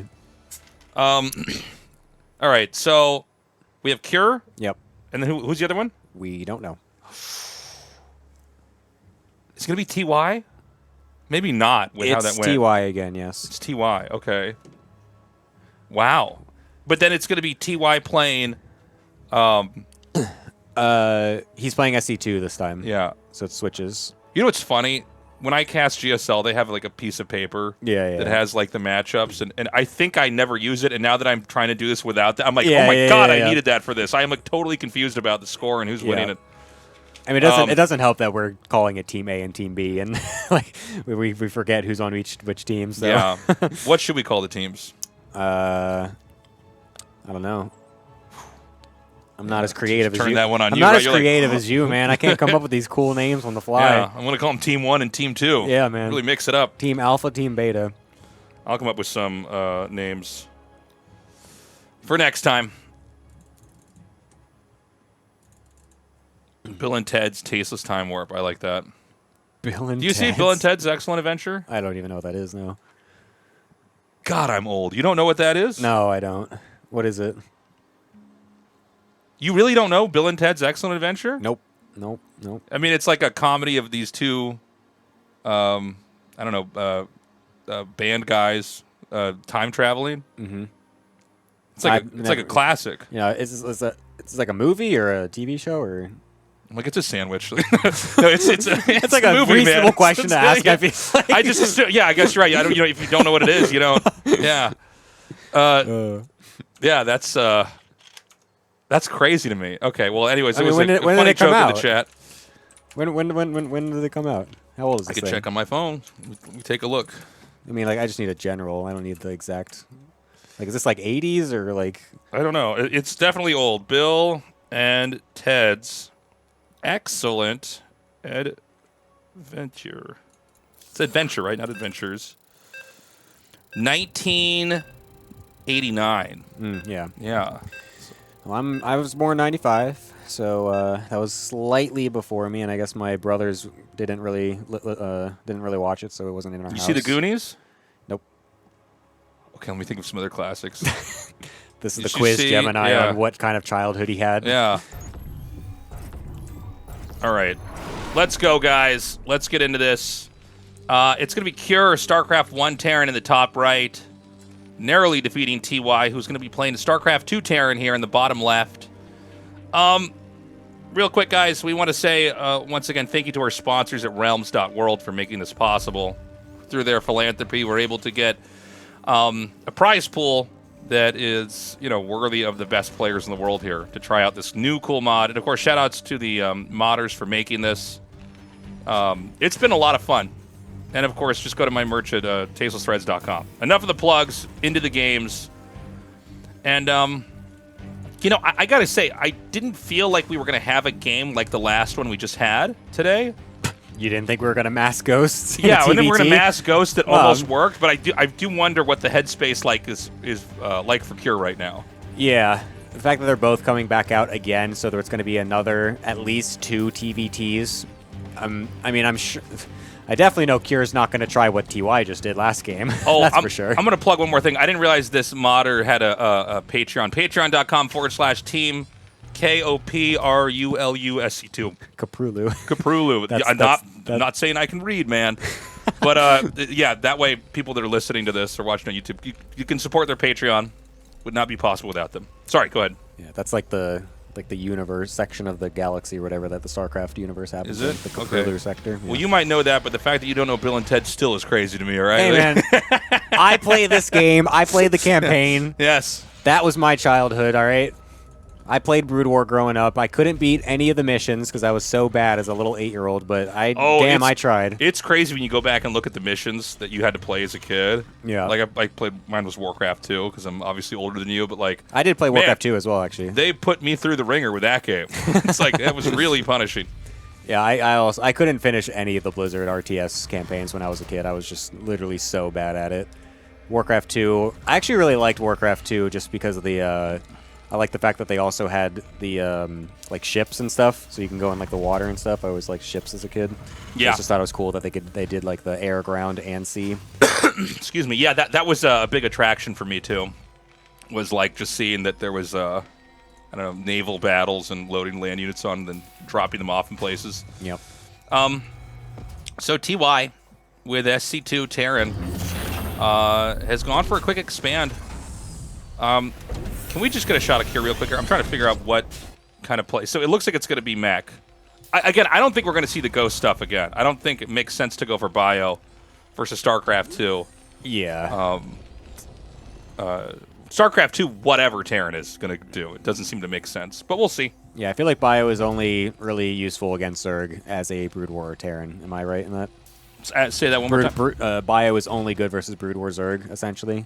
That's like the biggest area that basically. you would see it. Yeah, it's you can cheese out a Terran. You can cheese out a Protoss, but right. if like they're ready for it, they should stop it. And in TVT, it makes even less sense because you're right into siege tanks with very flimsy units that will die before they even get their stimmed shots off if you go for Bio. Right. Hellions versus Vultures. Oh. I don't think the Vulture can actually escape the Hellion. Is that correct? Yeah, not until it has its speed upgrade. Right, Hellions are just naturally faster by themselves. So that's a pretty punishing matchup. Yeah. Also, the fact that you can reactor them out will always mean that you'll have more of them compared to the Vultures. So trying to poke forward with that one Vulture is a bit risky, I would say. And Cure has no idea that this starport has been proxied and that there's actually a medevac that's going to lift these Hellions into his base. He did make a Wraith earlier, and it is patrolling around, so we'll see that. Their anti-air are pretty decent, so this could actually be not too bad for him, but I mean, once the Hellions drop, it's going to be absolutely ridiculous. They might not be able to get out, but God, they're going to do a lot of damage once they're here. Okay, so we've got this drop coming in here. A lot of SCVs are going to go down. And you can see the Hellions and the Reapers are just a little bit faster than everything StarCraft 1 has, so it's a lot harder to actually catch these and get them wiped out, but eventually it is cleaned up. A lot of damaged SCVs. Remember, StarCraft 1 SCVs, they have 60 HP. This was something they nerfed in StarCraft 2 for the SCV. Little did they know that like a 60 HP SCV in StarCraft 2 was going to be so busted when you pull the boys. So it takes more Hellion hits to kill them. That's what I'm trying to get at. Yeah, I was kind of surprised at how little damage that actually ended up doing. It was a pretty decent defense by Cure, considering he didn't even know it was happening in the first place. But yeah, that 60 HP is going to be really beneficial when you're dealing with that. So Cure's making a beeline down here. He's going to do a push. Now, StarCraft 1 tank is just better than StarCraft 2 tank, right? Yeah. Okay, so that's going to play a big role here. I think that the StarCraft 2 race for Terran has more options outside of the tank, but yeah, I mean, the tank is kind of the central unit, really, in both of the StarCrafts for TVT. It's actually interesting, though, because in SC2 you don't have to research Siege. It doesn't really end up coming into a factor in this game, since the tank push-out was after that anyways, but it'd be kind of interesting if they... Wait, the Siege tank has better range than the other Siege tank? Yeah. I thought it was the same. He can literally hit the other tank in Siege mode, and the other one can't hit him back. Wait, what? I just learned that. Oh, yeah, I had no idea. Unless, no, I think it was maybe the vision range, because he's got... Would not have vision? Wait, yeah, hold on. I'm pretty sure TY didn't have enough vision, but the Wraith count is here. Someone says Brood War has 14, SC2 has 13. Okay. Yeah, I mean, they're not... Oh, my God. Oh, my God. Dude, Brood War tanks are just ridiculous. Yeah. I mean, and he has the air superiority as well, so that is also going to add a little bit extra there, too. So Wraiths are a lot faster than Vikings as well. Yeah, look at this maneuverability. Jeez. Wait, TY scans, now you can hit them? Yeah, because, I mean, again, without the vision range of the Wraiths, you're not going to be able to utilize the full range of the Brood War tanks. So then TY can still get shots off if he does have the air superiority and the vision range advantage. This is actually becoming a really important battle for air superiority here. Actually, Kier kind of dives deep with the Wraiths and actually ends up losing all in for it. Huge splash damage onto his own tanks there as well. And it's actually going to be a cleanup here for TY. Or not. Never mind. He picked up the Vikings. I'm not actually sure why he did that. That's now going to make this tank still stay alive here.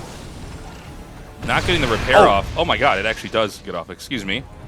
Okay, so we were kind of tunnel visioned on that, but the truth is, Cure also has a third base. Yep. He's getting a lot more mech. Oh, the bunker. Why does that bother me? I was just thinking the exact same thing. What is with the bunker? Wait, zoom back out. It looks like flat. It looks like the bunker is pinned on a wall, but then it's like this isn't a wall. Does that make sense? Why does this bother me? I feel like I'm getting vertigo when I look at the bunker. It's very flat. Like the Marine is like taller than it when it was standing next to it. Even the SCV, look at that. Interesting. Anyways. Okay. Anyways. I'm like, you know what? Stop the tournament. I can't do this. This mod sucks. Now the push is going to come in here. I mean, if TY can maintain the air superiority and keep the vision range control in his side of the map, then I think he's actually going to be able to actually push this through, because Kier's got no units. He's got a better economy, and he's got 3 bases, but he's got nothing here to actually defend against it. He's got 1 Marine! He's got literally no units. He has literally no units. He's making a Valkyrie. Why is that getting made? What? Okay. Kier is now dying to the counterattack. Yeah, it seems like Kier's a little out of his depth here. I think that basically when he pushed out across the map, he did an okay job, and he got a base up before him, but he gave away his tanks. So much of TVT is like just seeing who has kept their tanks alive for longer and done damage with it. Oh my God! And I think we're probably gonna have GG in a second. I was gonna say, like, okay, sure, he's got the natural, but he can't get up the main base, right? Because like there's so many tanks here. But Liberators exist in StarCraft 2, so you can actually still just bully the tanks away, even with air units, even if you don't have the superior ground tank army. So eventually, TY is just going to completely contain him into 1 base here, because the tanks can't walk past that Liberator. It's making Goliath. Sorry, where's the Valkyrie? I think it died. Okay. I was gonna, oh, no, there it is. It's over there. Yeah.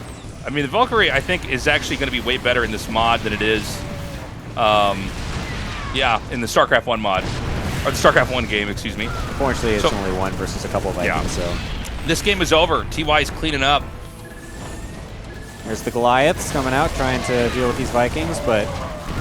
Some of these units might die off, but, I mean, there's just so much here for TY. He's got a full 3-base economy behind this. He doesn't know that there was a sneak-in, or a hidden base over here, but it doesn't matter. Excuse me.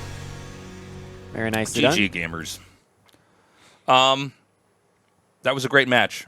Clearly, TY not... It looked like he was in a little bit of trouble, but yeah, if you throw your StarCraft 1 tanks away... StarCraft 2 Terran, it seems like, is just more mobile. And so you can push, you can get in really quickly, and you can kind of snowball the game.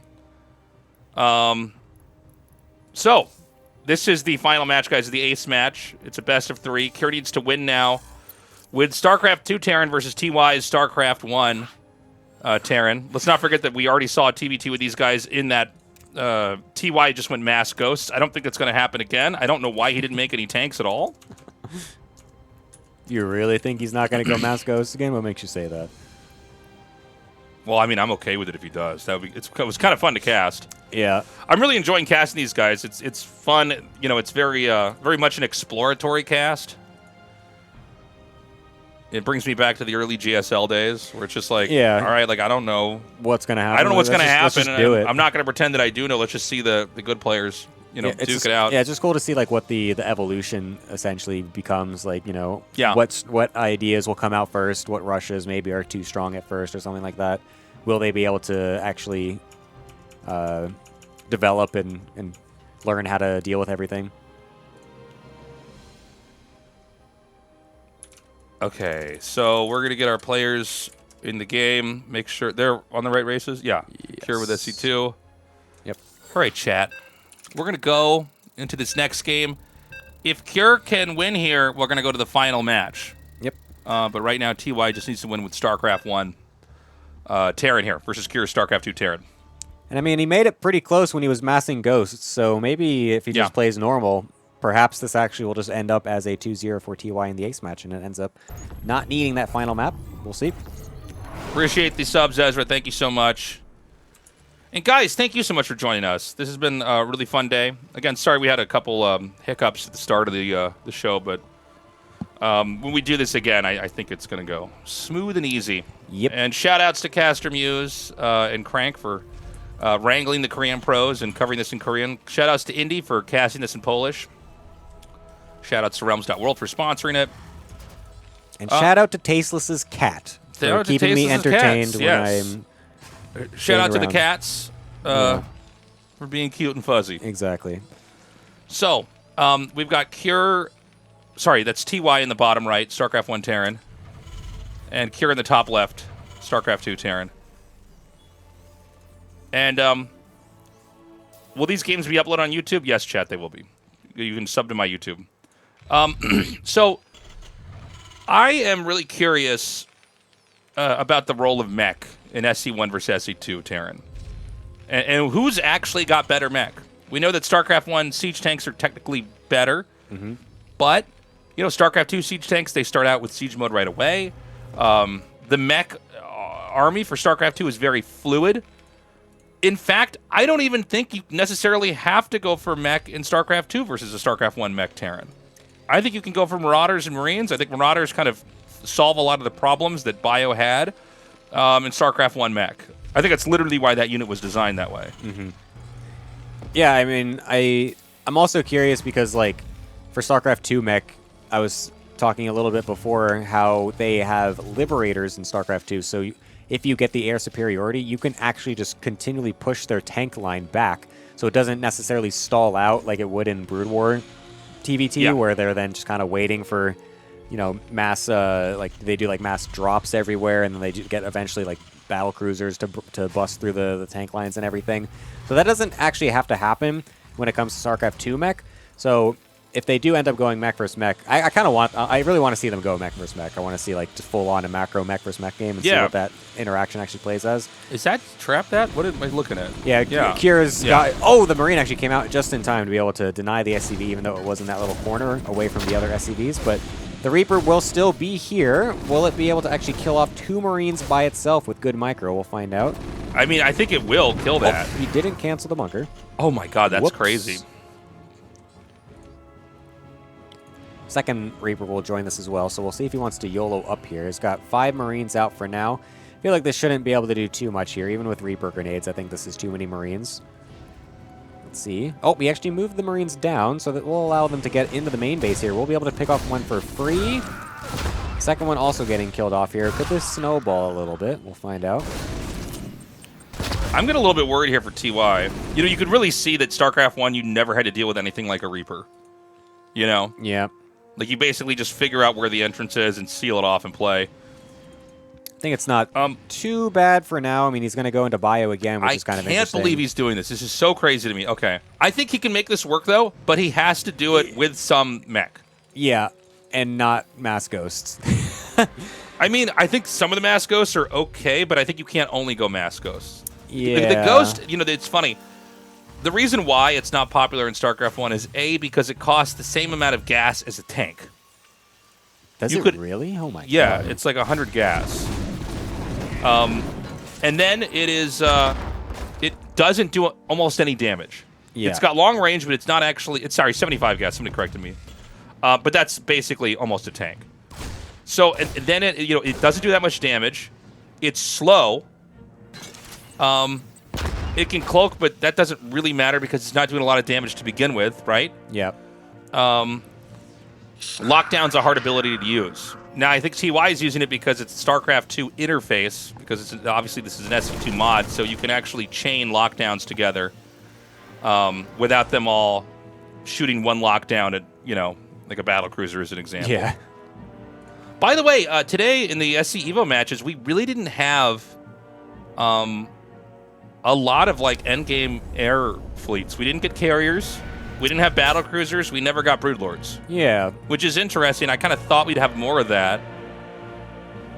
I feel like the one game that it really should have ended up happening was the JD Stork game, but I think Jaedong was just a little less comfortable in figuring out how to maneuver into the late game that game, so he didn't actually end up getting to the broodlords, but I feel like it could have been very strong in that game specifically.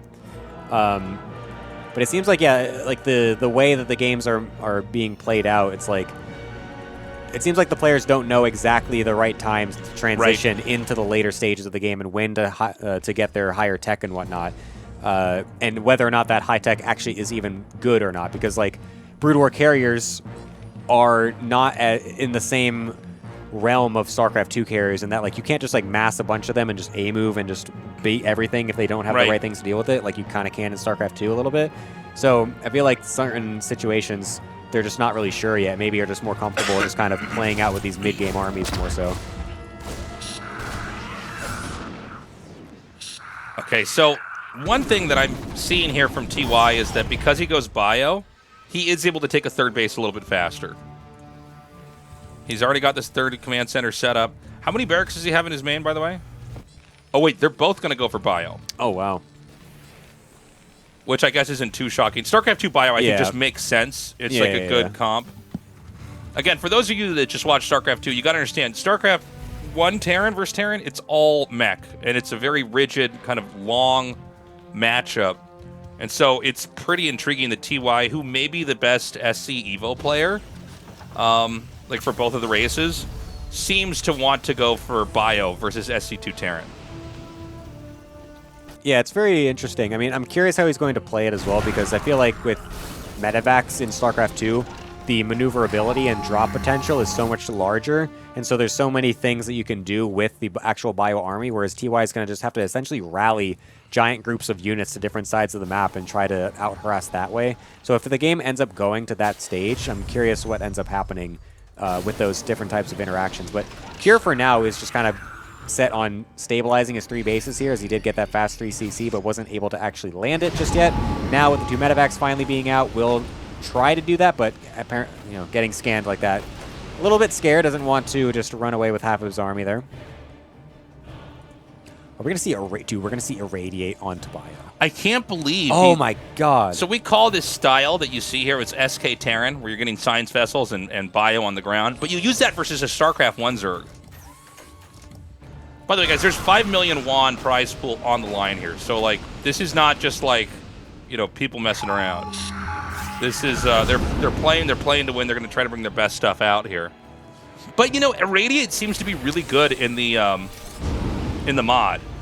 Yeah, absolutely. You know, it seems like it's just, you know, especially because we're in an SC2 engine, things group together very neatly. Yeah, I mean, the Irradiate versus those Lings and Banes, that game was absolutely ridiculous. Like, just completely deleted them off the map. Now, here comes the thing I was kind of talking about, where Cure is going to have so much opportunity now to do these double medevac drops, and you can see TY is, like, forced to spread around so much and to scan. Look at how much vision he's put on the map with all these turrets and supply depots and random marines. He's trying to get any vision he can on where these medevacs are going to be going, because he needs to react immediately. He can't chase them down. He has to be able to see them as fast as possible to then react as quickly as he can. And that's so far actually doing pretty good for him. He's actually able to keep track on some of these medevacs and is keeping them outside of his bases for now. So, I mean, overall, kind of a quiet game. You know, TY continuing to develop up. It does seem like organically Kier just has more supply with the units he's got. But, I mean, if you're going for Terran Bio and StarCraft 1, like, everything's like one supply, right? The Marine, the Medic, and everything. So it might take a little bit longer to fill that up. But we're eventually going to get to a boiling point here. I think it's probably going to be Kier making the first move. Although, as I say that, I see that TY is the one roaming on the map. So let's see. Seeing this army move out here, it looks like Kier might want to start doing some of his backstabs, and he's setting up to do that. One turret, though, could stop all of this. Okay, and luckily Kier is paying attention. We'll be able to keep those alive. But another scan showing that TY is actually going to be moving back to continue to intercept these medevacs, and so that will relieve the pressure off of Kier, so he's not going to be getting attacked just yet. I mean, the macro has kind of really kicked in for Kier here. He's got a really large Marine tank army now, and he's looking like he's the one that's going to try to get on top of the, or on the other side of the map here for TY. I really want to see how this Irradiate works on these Marines, because this could be absolutely ridiculous. This could be so hype. Okay, so does Kier actually see that, by the way? I think this is like through the blind spot, so I don't know if he's... Okay, he's going to see it now. He scans. StarCraft 1 Marine Stim. The Radiants are insane! Oh Jesus my god! Christ. Another one goes down. He can keep chaining these together. There's basically no bio. Almost no bio left over here. I can't even quantify how many Marines I saw die. I've never quite seen anything like that before. 62 Marines have died this game, and that's like basically all of them. Like, they basically all died right there. It's like they disappeared so fast, I almost can't wrap my head around it. Yeah, I like blinked, and suddenly all of them were gone. Oh my god. Okay, you just have to go mech against Brood War Terran, apparently, in TVT. That was his whole Marine army. It's completely gone. The tank count is still in Kier's favor as well, though, so that's at least something. But he can't get into a position to use any of them because TY just keeps completely catching him off guard here, unsieged. I gotta say, he really does make it look so easy. Yeah, I mean, you just point and click the radiate onto the Marines, and they just immediately evaporate. I guess I can't get my head around the fact that the Irradiate's that good. Like, the damage spread is just so much, and the way that the units bunch together is so crazy. Yeah. I feel like we talk about how Brood War pathing is so, brutal to play in, where StarCraft 2 is so clean, but really, when you see Irradiate, you can see StarCraft 2 is just, it's brutal when you have to deal with stuff like Irradiate, right? Yeah, it's brutal in the opposite way. Yeah, it's actually easier in Brood War to, like, not lose as much to Irradiate. Yeah. Of course, normally it's Zerg that's dealing with Irradiate. You never see Irradiate in TVT in StarCraft 1. Yeah. So yeah, it's still eventually going to be a little awkward to actually get in range of these tanks for TY. Sure, you can just completely erase the Marines from the field, but there's still a lot of tanks. Like I was saying, it's 12-9, so it's still going to be a little awkward. TY does still have to stay on top of this positioning. He's done an excellent job of actually out-positioning and just being on top of wherever Kier is actually moving. So he's been able to get some decent trades. This time, though, he's a little bit out of position to deal with this forward push, but there's not really a base down here to really threaten as Kier, so this position, it's not really threatening too much at the moment. So, Kier hasn't really accomplished that much yet. TY is still soaking up most of the map on the right. Oh my god, the Irradiate. The Irradiates are crazy, although I will say it does seem like TY has a bit of a tough time actually engaging the tanks regardless. Yeah. TY is stretching up all the way to the top right side of the map. There are plenty of bases here for Kier. He's on 4 bases right now, so TY is just narrowly ahead. We've got the Vikings now to help deal with these science vessels, but a couple of Wraiths ending up on the field. Defense Matrix as well being used. Wow, those Vikings deal no damage when that Defense Matrix is on. That's insane. D-Matrix is pretty good, man. It can definitely change an entire fight. A drop over here in the main. Oh my god. I mean, the tanks are still really annoying, so it's going to be hard to actually get rid of all these units here. Wraiths do not kill these tanks quickly whatsoever. They are literally poking them. They're spitting on these tanks. Yeah, Wraith's air-to-ground attack has always been very bad. Seems like Blizzard was very concerned about that before the game came out. But, how much has Kier bled off over and over again? I think if TY just relies on some counterattacks, he can win this game. Because TY just seems to be able to set up these impregnable positions in a pretty basic fashion. Like, he just has a bunch of tanks, and then he irradiates any Marines that are over there. Kira unfortunately had his Vikings stacked too much, so they didn't actually all land at the same time, so he lost quite a few of them. Oh my Irradiate's God. still doing very good against these Marines here. Kira's been doing better at splitting off the Marines, though, on time, so I feel like that first fight was really caught him off guard, I think, and it obliterated the Marines much faster than he was really anticipating, but regardless, this is still a very close game, actually. It's still very difficult to decide who will be coming out on top in these fights, because the tank count is ridiculous still, 14-6. Battle cruisers, though, are on the field. Missed that transition there. Oh, yeah, good call. So that's going to be huge. In come the what's fleet. up? Oh, my God. That And is here's the thing, you can keep irradiating all these Marines, so the battle cruisers just clean up. I guess Vikings are a problem, but oh, what about Valkyries? What about the other V unit, Gemini? I mean, the defense matrix also is insane on these battle cruisers, and this is going to be total air superiority now for TY, pushing the rest of the tanks back.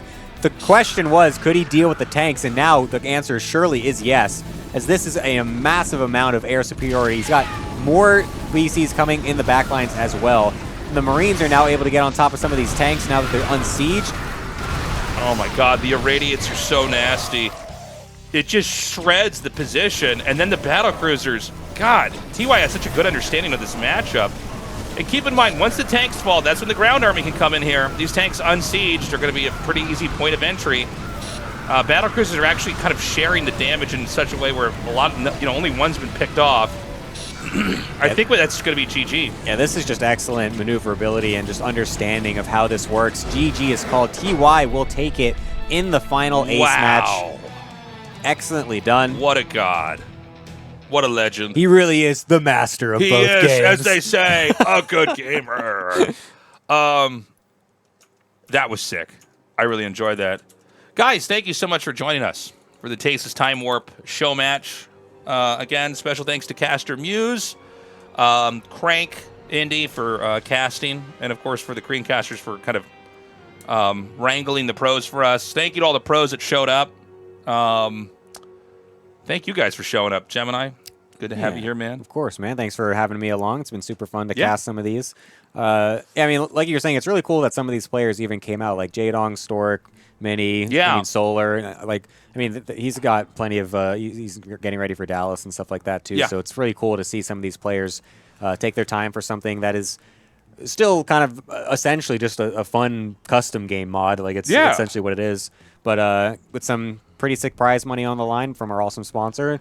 Draws the gamers out. Realms.world. You can use the command Realms in the chat. Check them out. They have been supporting us. We really appreciate it. And do me a favor if you can. I tweeted out about this tournament. Can you retweet it or tweet at me if you liked it? We want to get a lot of interactions on that. Yeah. And let people know that they want to see more of these things. Let the sponsors know that you guys liked it. Yeah. And if you guys are tuning in right now on Twitch and you feel like you missed the whole thing and it's too bad, it'll be uploaded to my YouTube. It might be a day or two. We'll get the full thing uploaded, and we'll also chop these up into individual VODs. I think, is there anything else to say? TastelessThreads.com, my merch site. Please check that out. And if you're watching on Twitch now, please follow. I am playing through the Warcraft 3 campaign. I don't know. We stream a bunch of different games on this channel. I'm late to the streaming game, but honestly, it's never too late to start. Yeah, man, your stream's been doing good, man. You've really blown up your YouTube as well. It's kind of killing been fun. it, man. It's been fun. It's funny because I'm like, I don't know. I came from the world of like studio stuff, right? Before there was Twitch or anything like that. I had no idea I would enjoy making kind of just content like this, from home, from the Tasteless studio here in Tastelvania. In Tastelvania, my apartment. Let me think here. What else? I have family coming to town soon, so I don't know when I can do the next one. Maybe if assuming that we can get another one sponsored, I want to do more of these down the road. Yeah. Is there anything else? Thank you for the subs. Ezra, I saw you earlier. Thank you so much. Trans, thank you for gifting the tier 2s. Appreciate that so much. We should raid somebody. Yeah. We should give them a little raid. And then we need to eat, man. I'm actually hangry. I'm hangry. very hungry. And I'm going to buy you food. Oh, my God. I'm going to buy you food. It's going to be amazing. Hold on a second. Let me get on Twitch. Who's on that we can raid? Tasteless is trying to navigate just the giant. You should see how many windows he has open, chat. It's incredible. Who is on? Let's raid Bob Ross. Let's raid Bob Ross. Let's see here. Guys, who should we raid? Chat. Talk to us. Oh, Steve's live.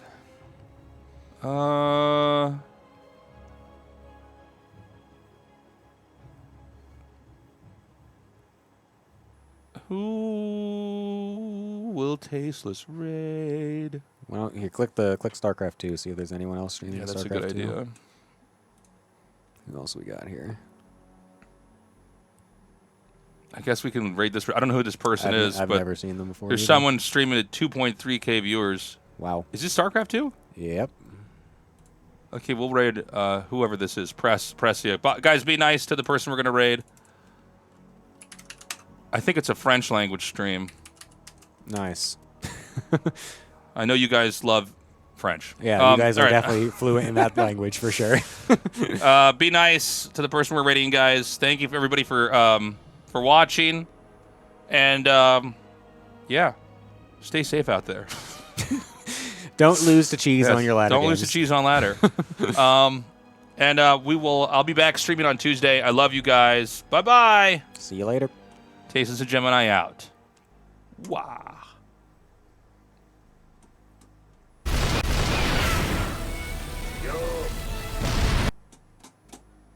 Sont où les unités? On va les voir.